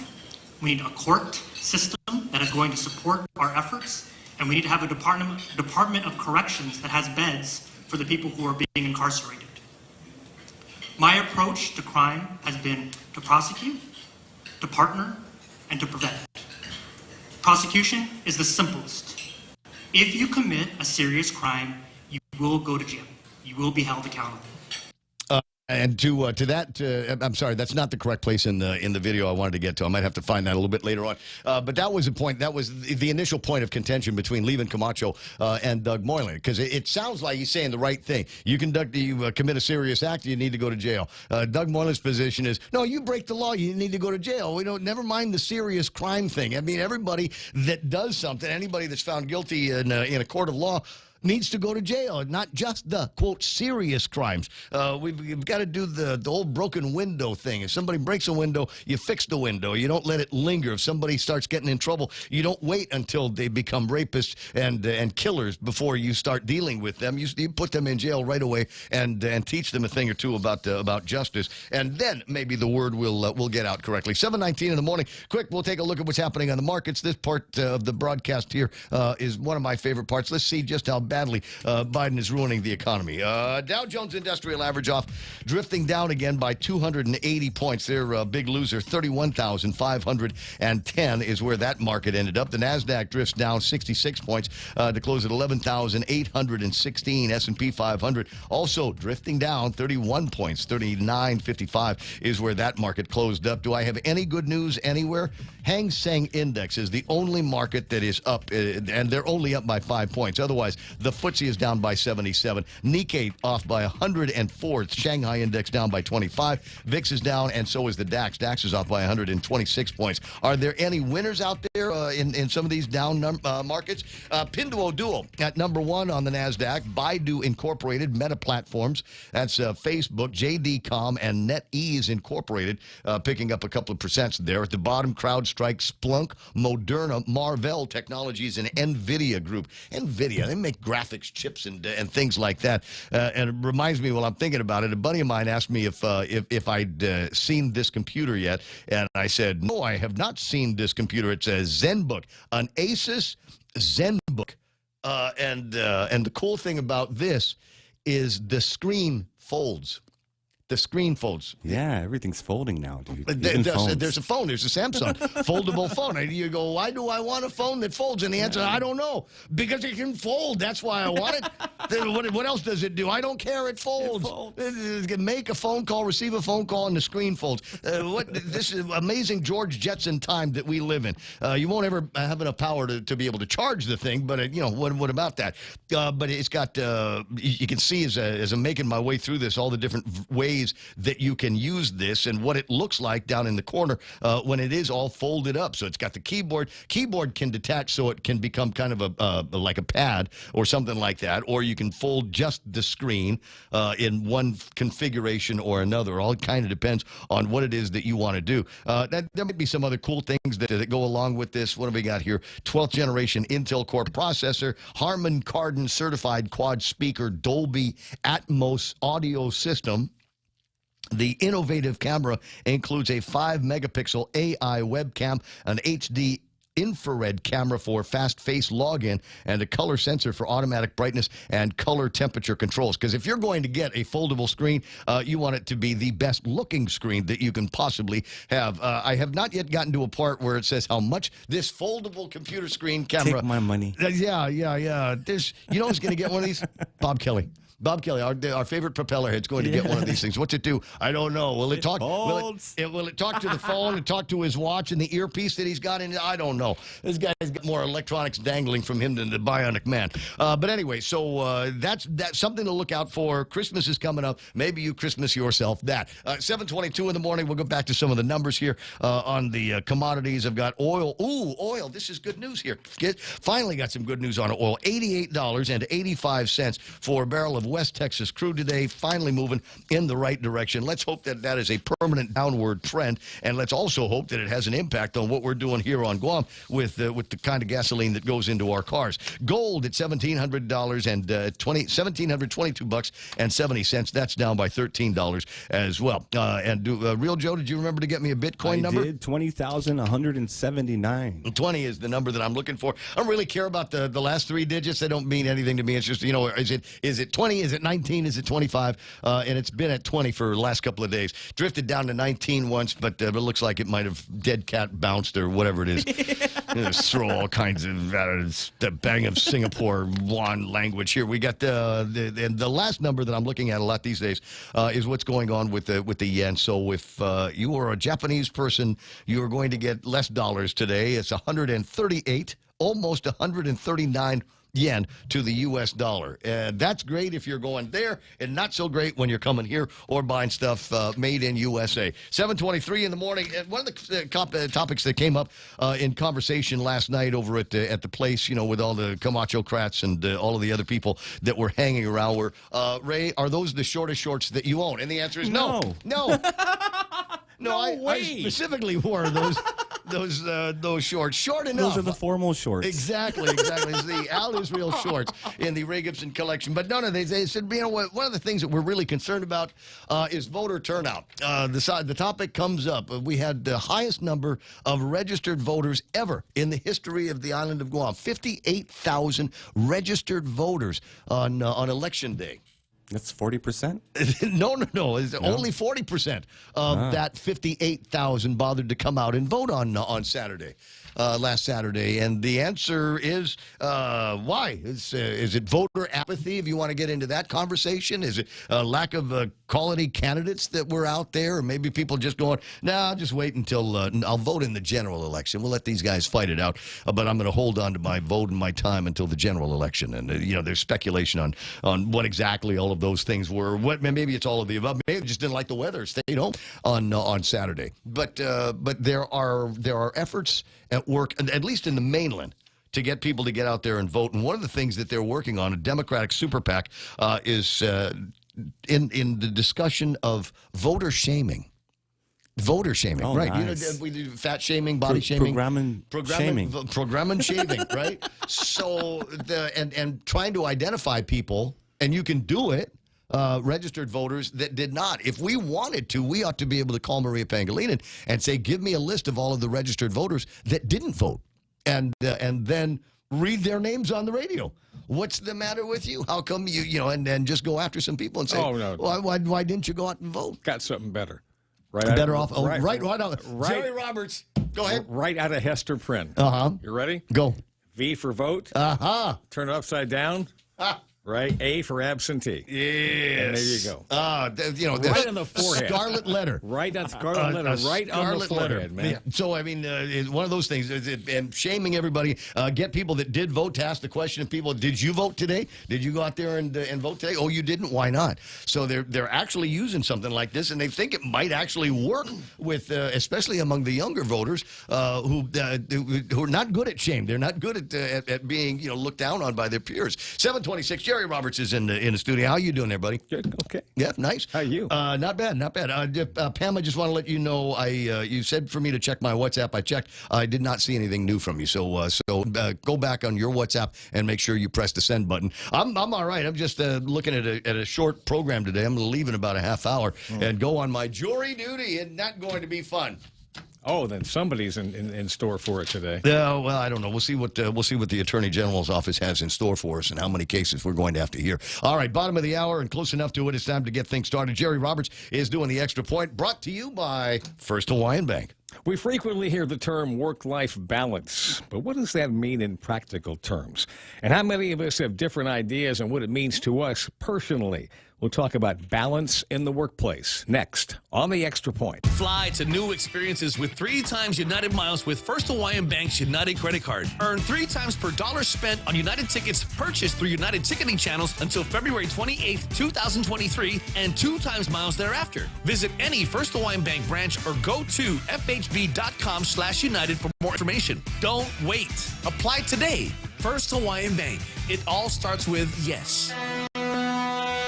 Hafaday, this is Severina. Here at APL, our expertise and extensive network can help you grow your business and reach out to more global markets. As a responsible carrier, APL is also committed to a sustainable future, whether it's protecting the environment or investing our efforts in giving back to the community. Our dedicated teams in Guam, Saipan, and on U.S. mainland are here to support you. Call 588-4651 or visit www.apl.com.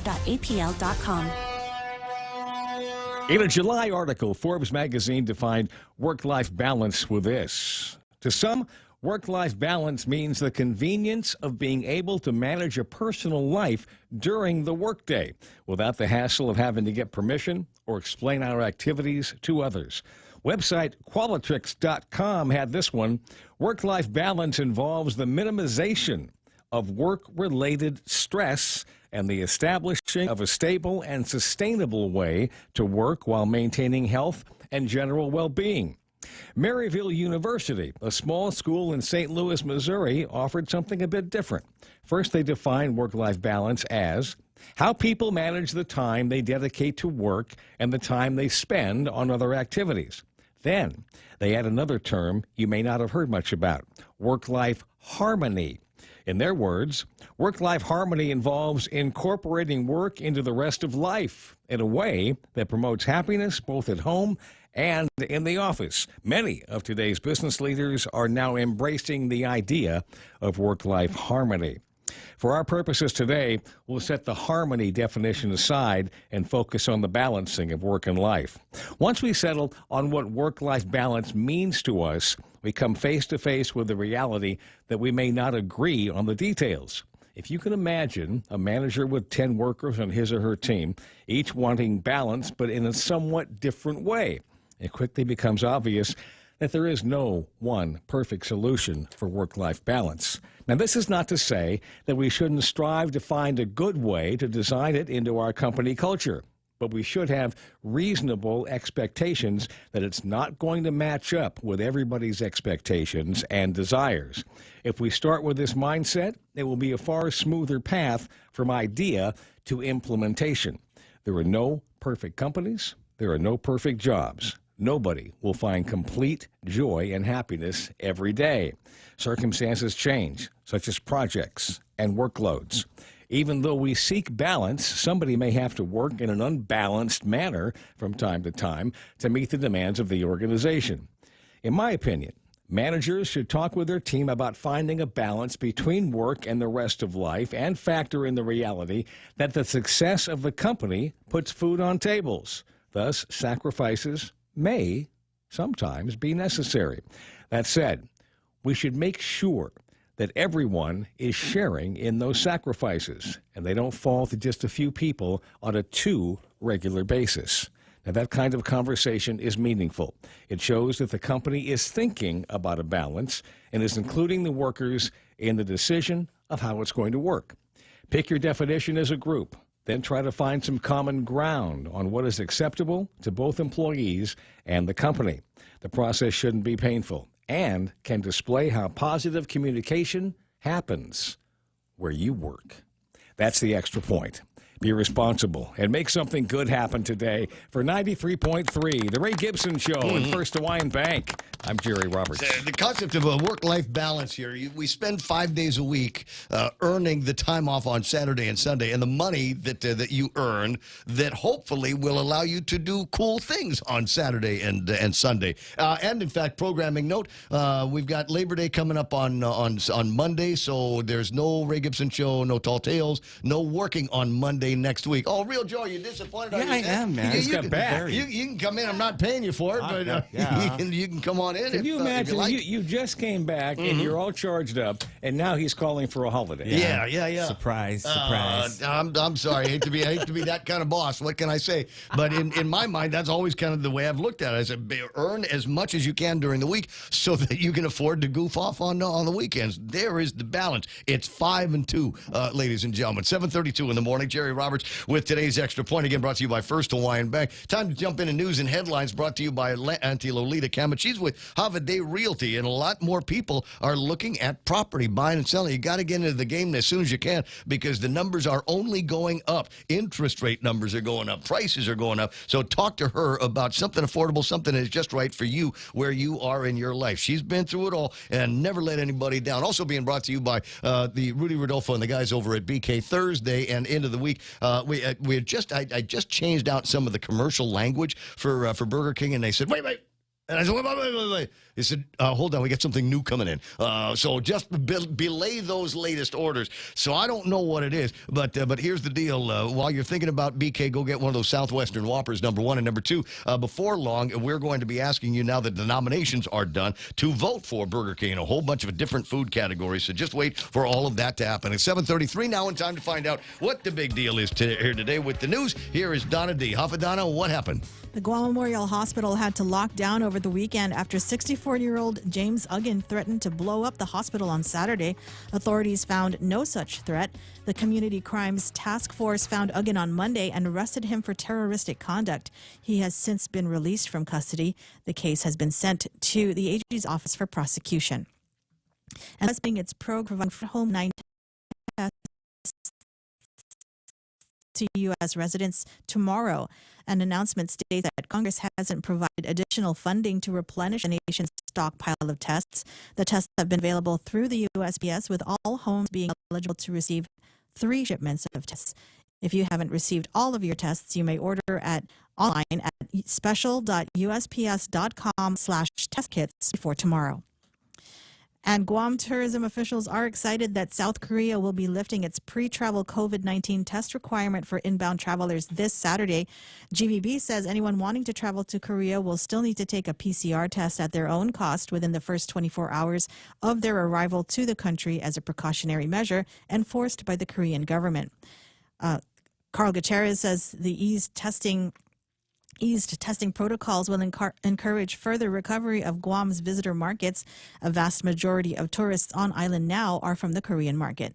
And those are your local headlines. Back to Ray. And they're out there enjoying as much of Guam as possible, including the newly renovated and repainted letters on the GUAM sign over at the Plaza de España. Thank you, Governor Carl T.C. Gutierrez, for spearheading that effort. Actually, he was involved in the management of the operation of it, but I think it was guys from Mayor Paco's office out in MTM that went down there and did the painting and all of that stuff. I got it. Somebody sent me a thing. They were having a hard time doing it because of the rain. And I said, let me just go get one of those big all-in tents and let them work underneath that. And you know what? Somebody did. They said, yeah, it's actually a pretty good idea. So they went and got a tent and finished up the job. And now everybody is enjoying taking their pictures down there. 7:35 in the morning in the Ray Gibson Show. We'll take a look at what's happening in traffic and more as the show continues. The Super American Circus is here. And Circle K is giving away free Circus Kids tickets. Drop by your closest Circle K location and get up to 4 tickets absolutely free. So come one, come all, and enjoy free tickets to the greatest show on Island today.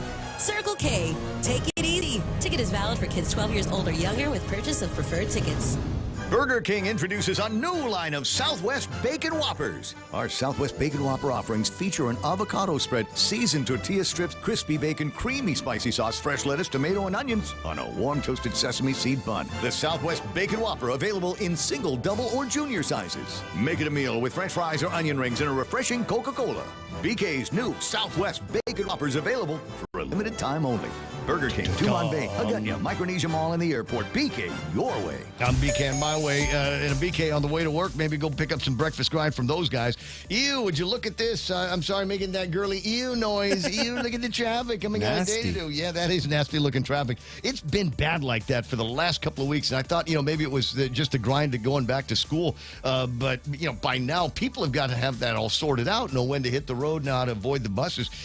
So maybe it isn't that. But take a look at the traffic coming into Dededo from the north end. Absolutely ugly right now. Meeting up with a little bit of traffic on Waiseng Song Road. 1 and 3 looking busy as usual here this morning over by GRMC. Slow traffic through that intersection onto Marine Corps Drive. You'll get to Route 16. And for the most part, it's looking good until you get to 8, 10, and 16. The tri-intersection is busy again this morning over by Happy Mart.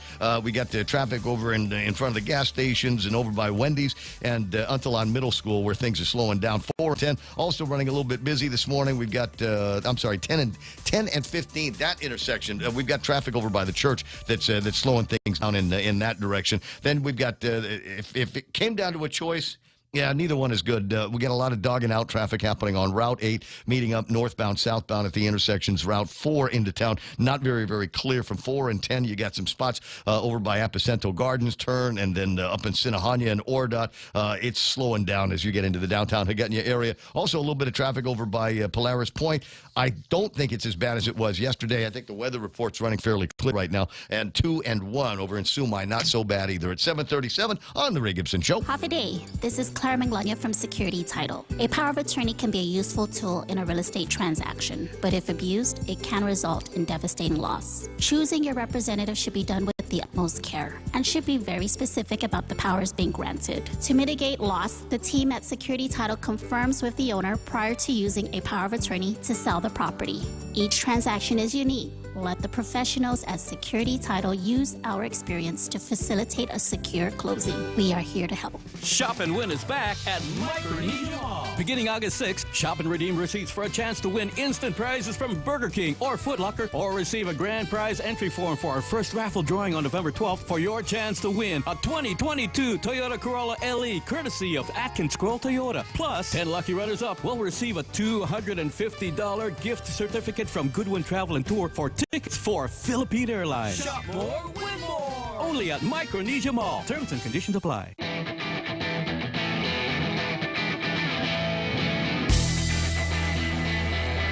Twenty minutes, it'll be 8 o'clock in the morning. Programming note, I'm leaving at 8 o'clock in the morning. The lady over at the jury thing, they didn't send me. They've got a system that they're working on, and I will let them know today that I didn't get a text. Because normally if you're on jury duty, grand jury, or the pettit jury, you got to call. And so Wednesdays, I either get a text, which will, ruin my day, or I can call and ruin my day. So call this 475 number, and there's somebody on an answering machine there that will let you know whether your petit jury is meeting tomorrow or whether your grand jury is meeting tomorrow. And after a little bit, I found out that my grand jury is meeting today.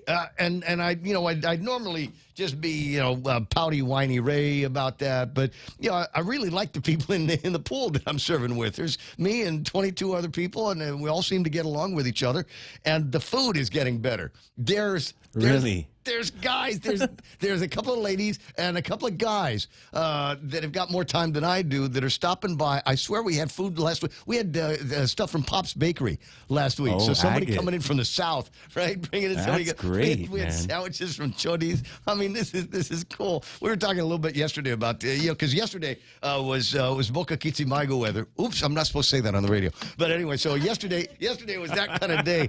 And I was reminiscing about back in the day, and I don't know to what degree it's done now. But back in the day, if it was a crazy kind of rainy morning like we had yesterday, it would be, where are we getting soup today? Where are we get? Because you got to go to work, rice right? noodle. Yeah, rice noodle soup, right, the long rice, sutango, whatever, and where are we going to be able to get some nice thick corn soup or something like that, right? Who's got the goods now? 2022, right? There used to be Auntie Kay over behind Guam Cable TV, and she had a little place going. Harmon Mart with their food, soup over at Chodi's. Oh, Harmon Mart. Harmon Mart. You just hurt me, man. Did you feel right that? Here, yeah. Well, ay, this Dios. But someplace like that, and I was reminiscing about a guy. I never actually had the chance to try, but somebody told me it was bomb. But there was a dude that was making a soup over at the old retirement building in Mighty. Yeah, that was supposed to be bomb. It was like you could go there anytime the parking lot was full because everybody was going to check out the guy for food. 741 on the Ray Gibson Show, 888-825-5888-TALK. Nice to go down memory lane. And I got these pictures. Thanks very much, Pam, for sending them in. We don't often do birthday shouts, but a happy belated birthday to young Millie, who is 5 years old, and they took her on a boat ride because she loves being out on the ocean for her 5th birthday. Happy There she is, birthday. Mills, the destroyer, a breaker of hearts and destroyer of worlds, and happy 5th birthday to you, sweetie. 19 minutes away from the top of the hour, we'll check in with former Governor Carl T.C. Gutierrez before too much longer, just to see what is going on. Good news coming out of South Korea, and maybe some rumblings of other good news that might be happening in our other source markets as GVB is concerned. And then we got some other conversations with him about, the front page of the newspaper? Full rain over GVB. And I can't tell whether, from the sentiment of the headline, whether Joe Titan or the editors think that's a good thing or a bad thing. Full rain over GVB.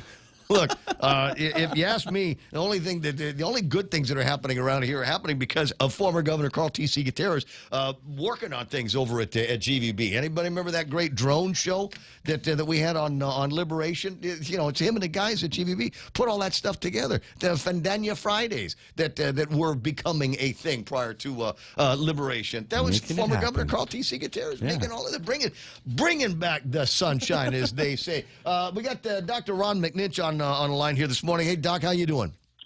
Hey, happy day, Ray. Happy day, Guam. So, what were your thoughts on the debate yesterday? I mean, we're looking to cover a couple hours worth of news here this morning, and that was one of the bigger stories, was the debate between Levin Camacho and Doug Moylan. Right, and I've got to say the Attorney General's office or the Attorney General position is a really tough position. And I don't think we've ever reelected one, so we'll see where this election goes. I mean, it's a tough position, and also, a lot of people, he doesn't get credit for this, but he certainly deserves credit. Doug Moylan established a lot of the internal operating structures for the Attorney General's office early on as the first elected Attorney General, and so that was a great thing. And it's still, to this day, they're still using many of the operating kinds of systems that he established. Well, and from the ground up, let's take that back a step. It's not just standing up an independent attorney general's office. It's standing up an independent attorney general. Prior to Doug Moylan, the attorney general was a cabinet level position in the governor's office.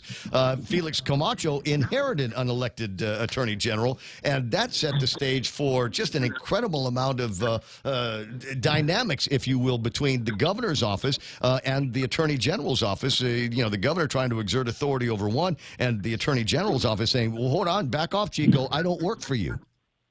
Yeah, there were some growing pains, and there always are. Yeah, no doubt. Hey, really quick, I was going to mention, many years ago, maybe 1998, early 1998, my dad visited me here on Guam, and we happened to see Governor Gutierrez at the airport. And Governor Gutierrez, immediately, had a great talk with my dad. And every time I talked to my dad after that, he always asked how Governor Gutierrez was.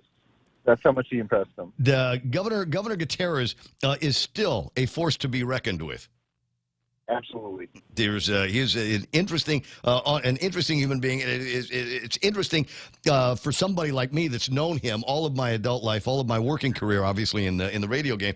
I've known former Governor Carl T.C. Gutierrez in a variety of different positions in his life, and I got to tell you, it seems to me he's probably having more fun now than at any other time in his life. I talk about it all the time because I'm at the university. I teach classes on it. But he was the chairman of the Constitutional Convention we had in the late 1970s. My nickname for him at the time was Carl Con. And he successfully got the Constitution past the Congress. Congress approved it. And, of course, it came back here and people voted against it because of politics. But it takes a lot to get people together to write a constitution, and he was able to do that. And apparently, from everything I've heard from the other members of the convention, he did it very well. And and that's to his great credit. And that's part of his historical significance for Guam was his actions like that one. So among many. Well, how about this? We've always had presidents come and fly by or do a visit at the tarmac at Anderson Air Force Base. Former Governor Carl T.C. Gutierrez invited and had crashing on the couch at the house former President Bill Clinton. Right. I mean, the guy didn't just fly in and say hello to the troops at Anderson Air Force Base. The guy got off the airplane, left the airport, and come and hang out with all of us over at Adelup once upon a time.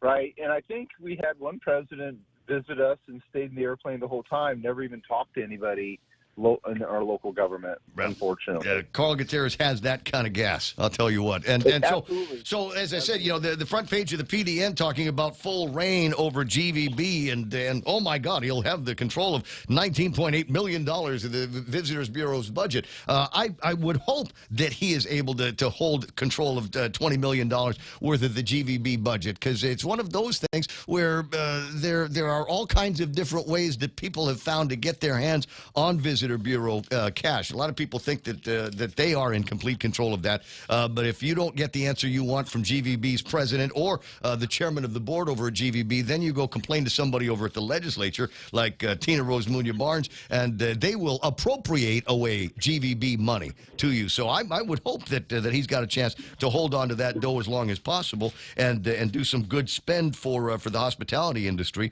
not just in our source markets like Japan, South Korea, Taiwan, etc., but also to take some of those dollars and do what we can to support the product that is our tourism destination here. No, I think Governor Gutierrez will totally manage that fund, and I think not only that, he will certainly maximize all of the benefits from being able to use those kinds of resources. Yeah, well, guy knows how to spend money when it's needed. He knows how to save it when it needs to be saved as well. 7:48 in the morning. Did you catch any of the debate yesterday? I did not. I had late classes and things. I wasn't able to watch it, but I am going to review it, and I'm going to watch it today. Right. I'd recommend it. I think Ernie did a good job moderating the debate yesterday and was able to keep everybody in check until what's his name, Peter Santos started hollering back at Levin Camacho that he's saying he didn't know what was going on in his own office. That was a piece of audio I was trying to play for you. Don't know if I'll have a chance to do it today. Maybe tomorrow. 7:48. I'll talk to you pretty soon, Ron. Always great. I'm going into the Human Rights Conference, by the way. Oh, tell your girls. Let me see. Is Erica and Mary Kate? Tell them Ray Gibson said hi and best of luck. Yeah, they're great. Thank you. You got it. 888-825-5888-TALK. He must have heard it. He must have started, getting the ears turning red. Somebody's talking about me. Former Governor Carl T.C. Gutierrez is checking in this morning at 7:49. Good morning, Gov. How you doing? I'm good. I didn't want to get on because I love listening to you two guys. I thought so. Wait a second. Hold on. Are you done shining my shoes yet? Okay, now I'll call in. Never anything wrong with that. I was delighted to read this morning.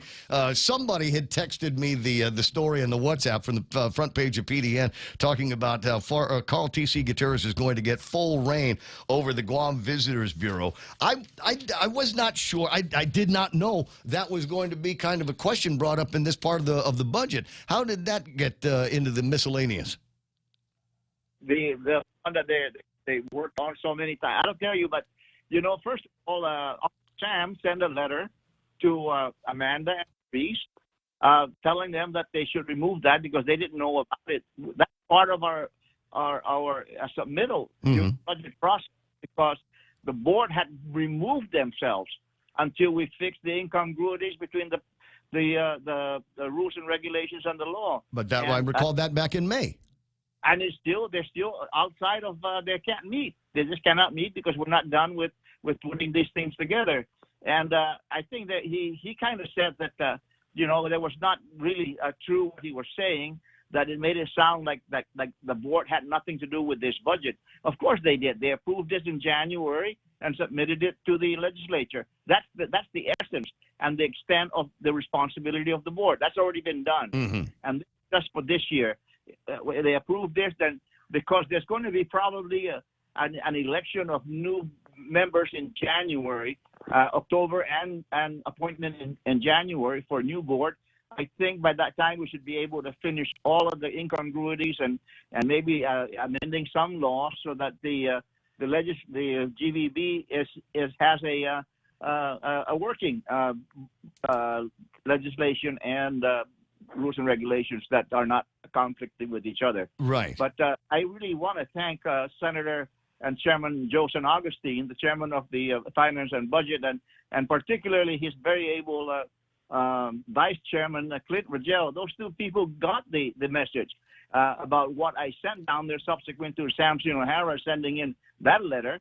I said I would need to let them know what the facts are, and that this is true right now. What I'm telling you. So please read it and don't make a mistake of giving this guy taking my authority away because you might put a kink in the movement of the recovery of Guam's tourism. And a lot of them got it. So San Agustin did get it. He understood it. Clint did, as well as the other members, except 4 people that just didn't care. That was Chris Duenas, Therese Terlahi, Amanda, and Sabina. They just don't want to budge. And I'm telling you that they kept asking that this should be in a public hearing. So I am requesting Joe, and I am requesting Clint Rigel to please call an oversight, and we will bring every document in there and put everybody under oath, including the board of directors, myself, Jerry, and members of the GVB staff, and get the facts out of what's happened over the last 2 decades of the funds being moved from one direction with another in conflict with their responsibilities, those board members.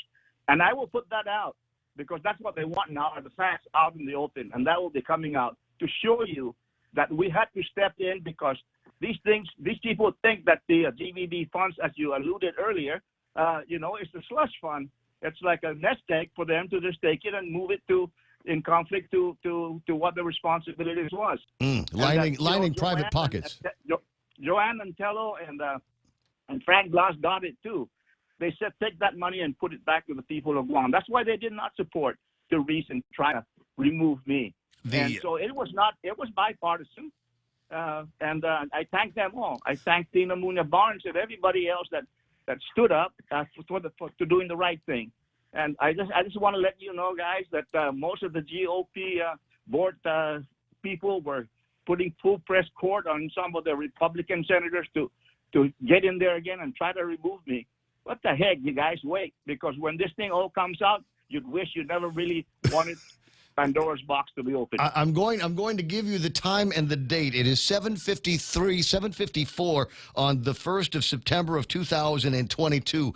This is the beginning. This is a shot being fired across the bow at certain members of the board that perhaps have been taking a little too many liberties with GVB dollars and the responsibilities that would normally a board would not be moving in that direction. Joe S. San Augustine says in the newspaper this morning, now the board of directors self-imposed their suspension. What are we supposed to do? Okay, don't do anything, GVB. Even the general manager. That's what we're basically saying. No, let the board figure it out. San Augustine said the economy is trying to best to rebound on tourism. We need them to move forward. Of course, Therese Terlai says, I don't know, this is unprecedented. I've never heard of any board's authority being revoked by the legislature over a disagreement. The board revoked itself when they suspended themselves from being able to meet back in January. Carl T.C. Gutierrez had nothing to do with that. You were in the room when it happened, but they basically voted themselves into a recess that has not yet ended. You got it, Ray. And I'm telling you that even like I said, for those people that were in the Republican side, and I mentioned the three particularly that spoke out to me, was the fact that as long as I make sure that take that money and give it to the people of Guam, as Joanne Brown said as well, and Tello and Frank Bloss. And they kind of poo-pooed the pressure being put on them last night by GOP, GVB former members and members in the past.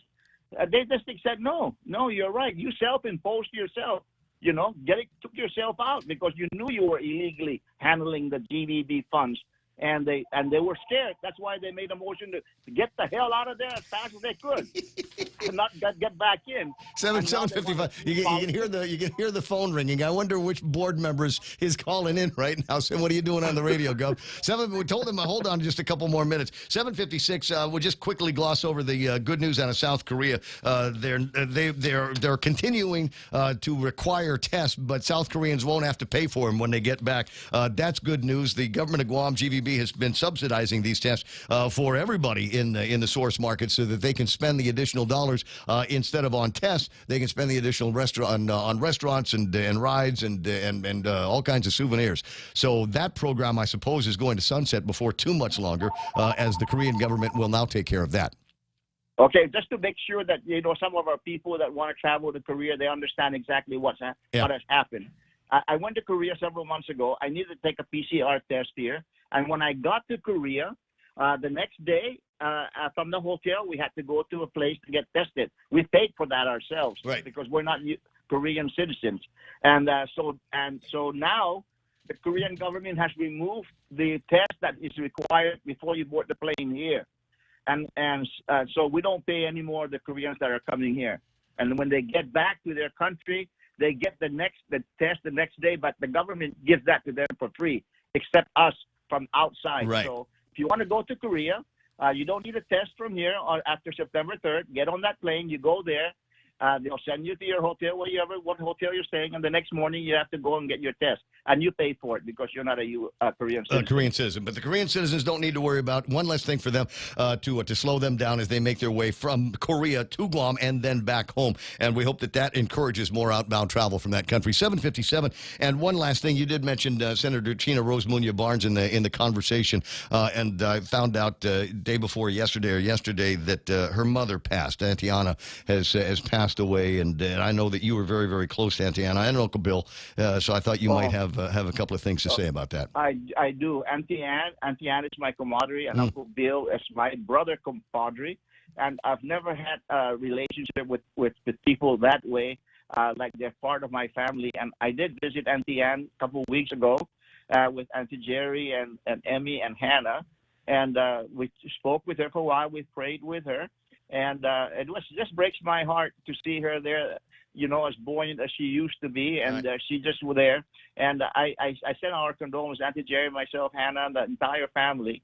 Send our condolences to Tina Muna Barnes and the entire Munya clan, Donna and Anne-Marie. Anne-Marie and Jennifer, and all the boys, Juan and John. They're together now. Auntie Anna and Billy Bangkok together again. That's correct. Billy Bangkok. That's what it is. And I tell you, if you really knew him, you'd love him too. And so. I got some of the best of them. We were all hanging out together when Anne-Marie and Marcy and I and Gino, we'd all hang out in the backyard, and I learned a couple of things about almost revenge cooking from Uncle Bill. Yeah, he's the best from Pika too. Oh my God, with the stewing chicken, and there's not enough Donnie in there. You got to make that hotter. Let me say, because it's got one more time. Thank you, Senator Jolson Augustine, Clint Rigel, and all the people down there that stood by the GBB. Now the people of Guam are going to be all the winners. Thank you, Paco, for painting the sign. Thank you, Bada, for painting the city overlook. And thank you, Tony Chagalat, for cleaning up in Rohan. It's a partnership we put together with GBB. It can only do a lot better for the people of Guam in the future because of the legislative action of Jolson Augustine and Clint. You're still the one. They're all still the one. Gov, I'll talk to you pretty soon. Hugging a kiss to Auntie Jerry. Thank you. All right. We all got to break away. He told you next time, I just give him the ID so he can do it as well. I got to get out of here. Jury duty today. Donna's going to take you into whatever the network program is that comes up right after Fox News. Have a great day. The FBI search of former President Trump's Mar-a-Lago home. This 36-page court filing late last night, actually just before midnight, by the Department of Justice, alleging that the former president likely obstructed justice by moving some of these documents and keeping some documents, classified documents, in his desk drawer. Let me read some of the filing. Of most significant concern was that highly classified records were unfolded, intermixed with other records. Fox's David Spunt in Palm Beach. Before the search warrant was obtained, attorneys for former President Trump claimed that all records from the White House that were at Mar-a-Lago were in a secure storage room. A new COVID booster from Pfizer and Moderna targeting the latest variants has gotten emergency use authorization from the FDA. The more up to date you are in your vaccination, the more you, and likely the more updated your vaccination for this variant, the greater the chance that you'll be protected with a reduced risk of long COVID, which for young people is increasingly a major concern. FDA Commissioner Robert Califf, the CDC is expected to give approval for the shots when it meets tomorrow. The White House says the U.S. will provide long-term assistance to Ukraine as it continues to fight off Russian forces. Under this president leadership, we've provided unprecedented amount, about $13.5 billion in security assistance. And the assistance that most recently was announced last week, I believe, will begin in the next several months. Press Secretary Karine Jean-Pierre, this is UN weapons inspectors are making their way towards a nuclear power plant in Ukraine. On Wall Street, stocks ended lower and choppy trading. The Dow lost 280, the Nasdaq minus 66, the S&P off 31. America is listening to Fox News.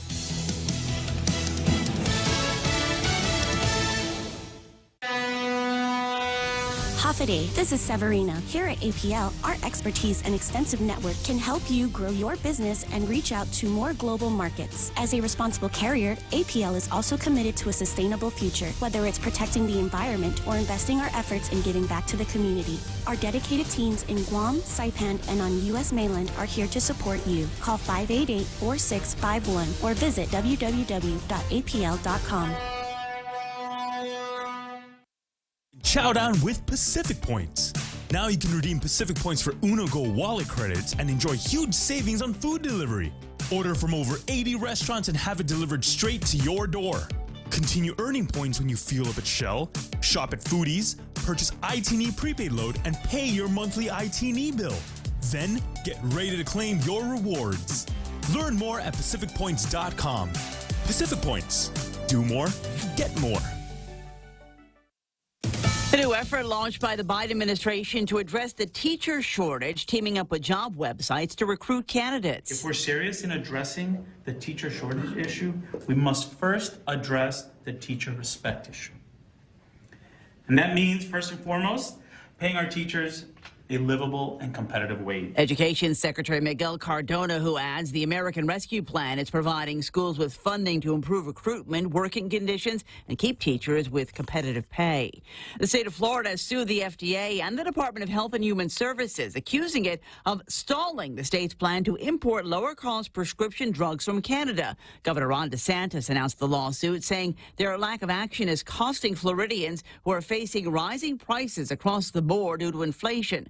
President Biden has backed importation programs as a way to lower prices, signing an executive order in 2021 that directed the FDA to work with states on developing proposals to ship drugs to the U.S. under federal law. A spokesman from the Department of Health and Human Services declined to comment, citing pending litigation.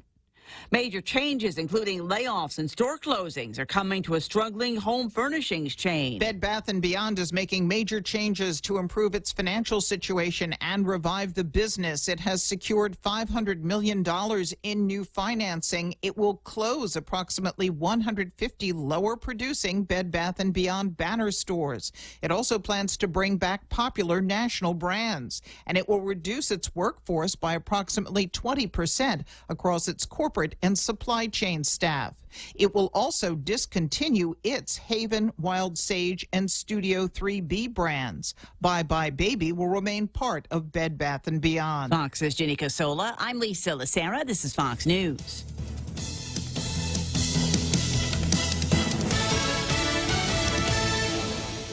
The Super American Circus is here, and Circle K is giving away free Circus Kids tickets. Drop by your closest Circle K location and get up to 4 tickets absolutely free. So come one, come all, and enjoy free tickets to the greatest show on Island today. Circle K, take it easy. Ticket is valid for kids 12 years old or younger with purchase of preferred tickets. Is your business ready for digital transformation? The latest Wi-Fi technology is here, and it's Docomo Pacific's WorkPass, powered by Plume.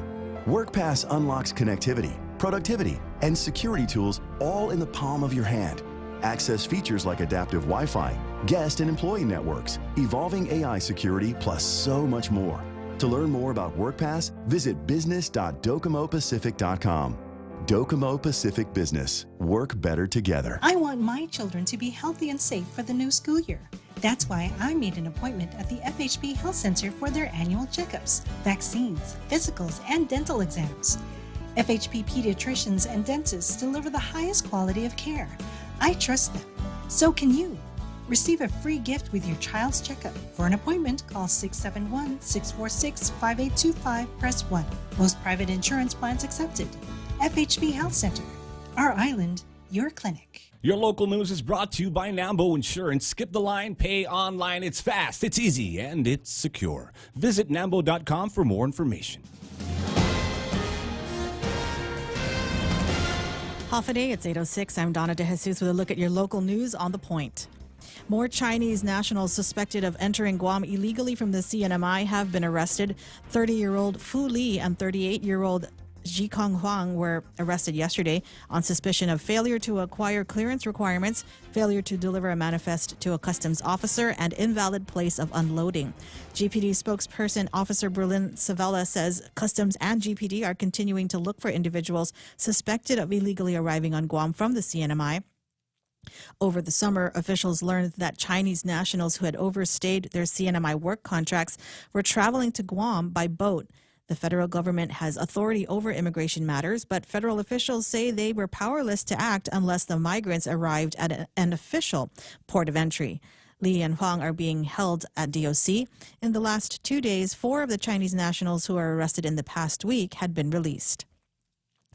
And 38-year-old Sylvia Rubin is facing charges of driving while impaired with a child on board, child abuse, driving while impaired, and possession of an open container in a motor vehicle. Court documents state that Rubin was drunk driving with a 4-year-old child in the front seat. Police responded to a report along Fujita Road where a witness said a woman, later identified as Rubin, asked them if they would buy her children. Police officers later found Rubin driving in a Hagatnya. They noted she smelled of alcohol, appeared drunk, and was slurring her words. A clear liquor bottle and 2 opened beer cans were in the center console of her vehicle. After she was asked to submit a field sobriety test, Rubin stumbled and almost fell. She then became uncooperative and refused any more tests. More news after this. Go green, go hybrid. Go to Nanbo Insurance, and your next power bill is on us. Insure your hybrid car at Nanbo and get up to $350 towards your next power bill. That's instant savings for keeping our island clean and green. Nanbo has been providing Guam with over 50 years of reliable and affordable auto insurance. At Nanbo, it pays to go green. Terms and conditions apply. Visit nanbo.com or call 477-9754 for details. Control over staffing and the nearly $20 million budget for the Guam Visitors Bureau in the coming fiscal year could be handed over to the GVB General Manager, a seat currently held by Carl Gutierrez. While GVB's board typically has oversight of staffing and spending, a section included in the miscellaneous provisions of the budget bill would give the General Manager that power for fiscal year 2023 only. Senator Amanda Shelton tried to remove the section during budget discussions on Tuesday night, but Budget Chair Senator Josen Augustine objected, stating that the language giving the general manager control over operations had come from GVB's management during their budget request. He added that the economy is trying its best to rebound on tourism and to let the board figure things out after their self-imposed suspension. Earlier this year, Gutierrez accused GVB's board, mostly made up of members of the tourism industry, of violating the open government law by meeting in secret and voting for GVB initiatives that benefited their businesses. The agency's board moved to suspend meetings until further notice since May.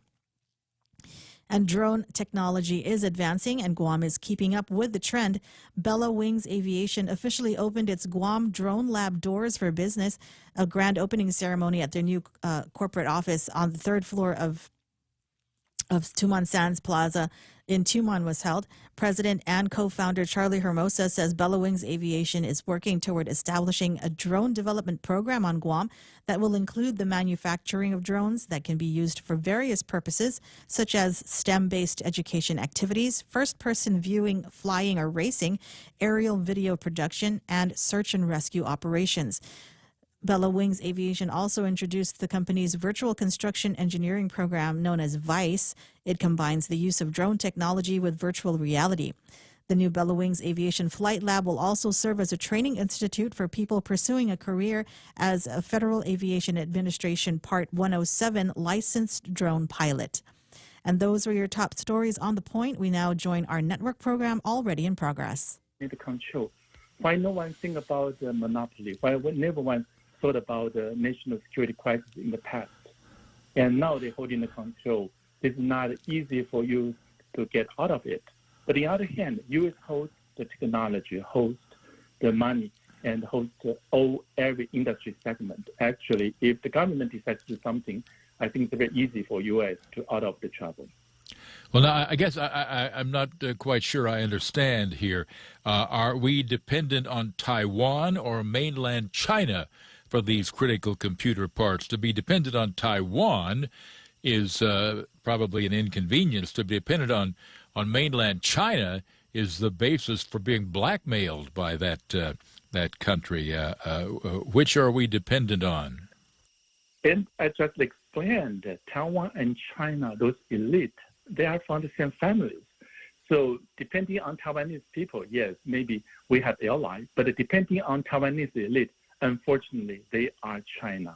China elite, China Communist Party and Taiwan elite the same.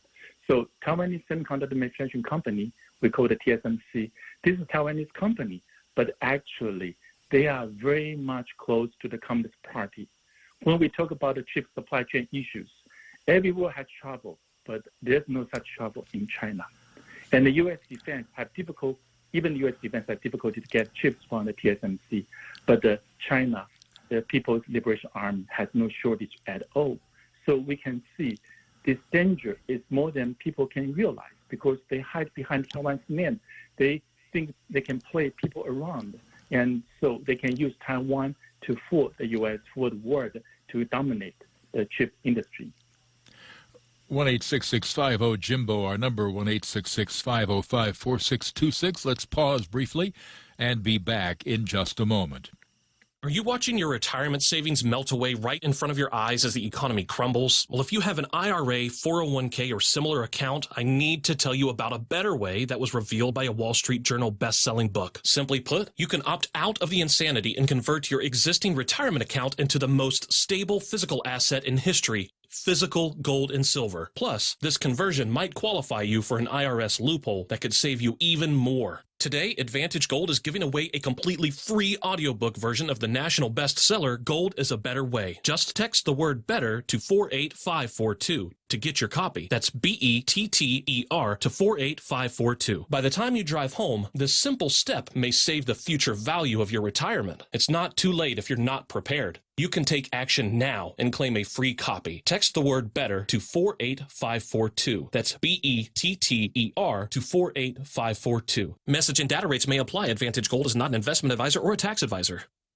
Your favorite teams, your favorite matchups, your favorite athletes. The NFL is back, and it feels good. Oh, my goodness. Tune in and watch the reigning Super Bowl champions, the Los Angeles Rams, take on the Buffalo Bills during the 2022 NFL kickoff. Tune in early for the kickoff concert presented by Verizon and a special live performance by Jay Balvin. It all starts September 8th at 7 p.m. Eastern on NBC. Smirnoff, official vodka sponsor of NFL Kickoff. If you work remote, Staples has you covered. Stylish office decor to turn my finished basement into a complete workspace solution. Staples has you covered. A desk that's all business, but not too businessy. Staples has you covered. And now at Staples, take up to 50% off select chairs and up to 75% off select desks. Plus, with 25% off Staples furniture support, we'll assemble your new furniture and guarantee it against wear and defects. Explore solutions for your remote workspace at Staples. Ends 9/3 in-store only.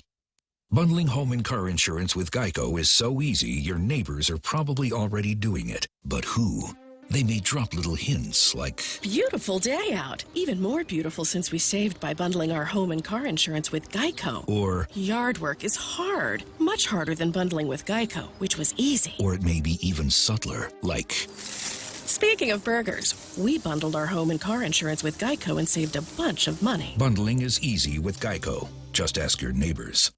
The Labor Day event from Dell Technologies is here. End the summer strong by starting up a new season of productivity. Your business upgrade begins with up to 48% off top-rated laptops, like Vostro, taking performance to the next level with 12th Gen Intel Core processors. It's time to push your growing business even further. What's next for you? Upgrade today by calling 877-ASK-DELL. That's 877-ASK-DELL.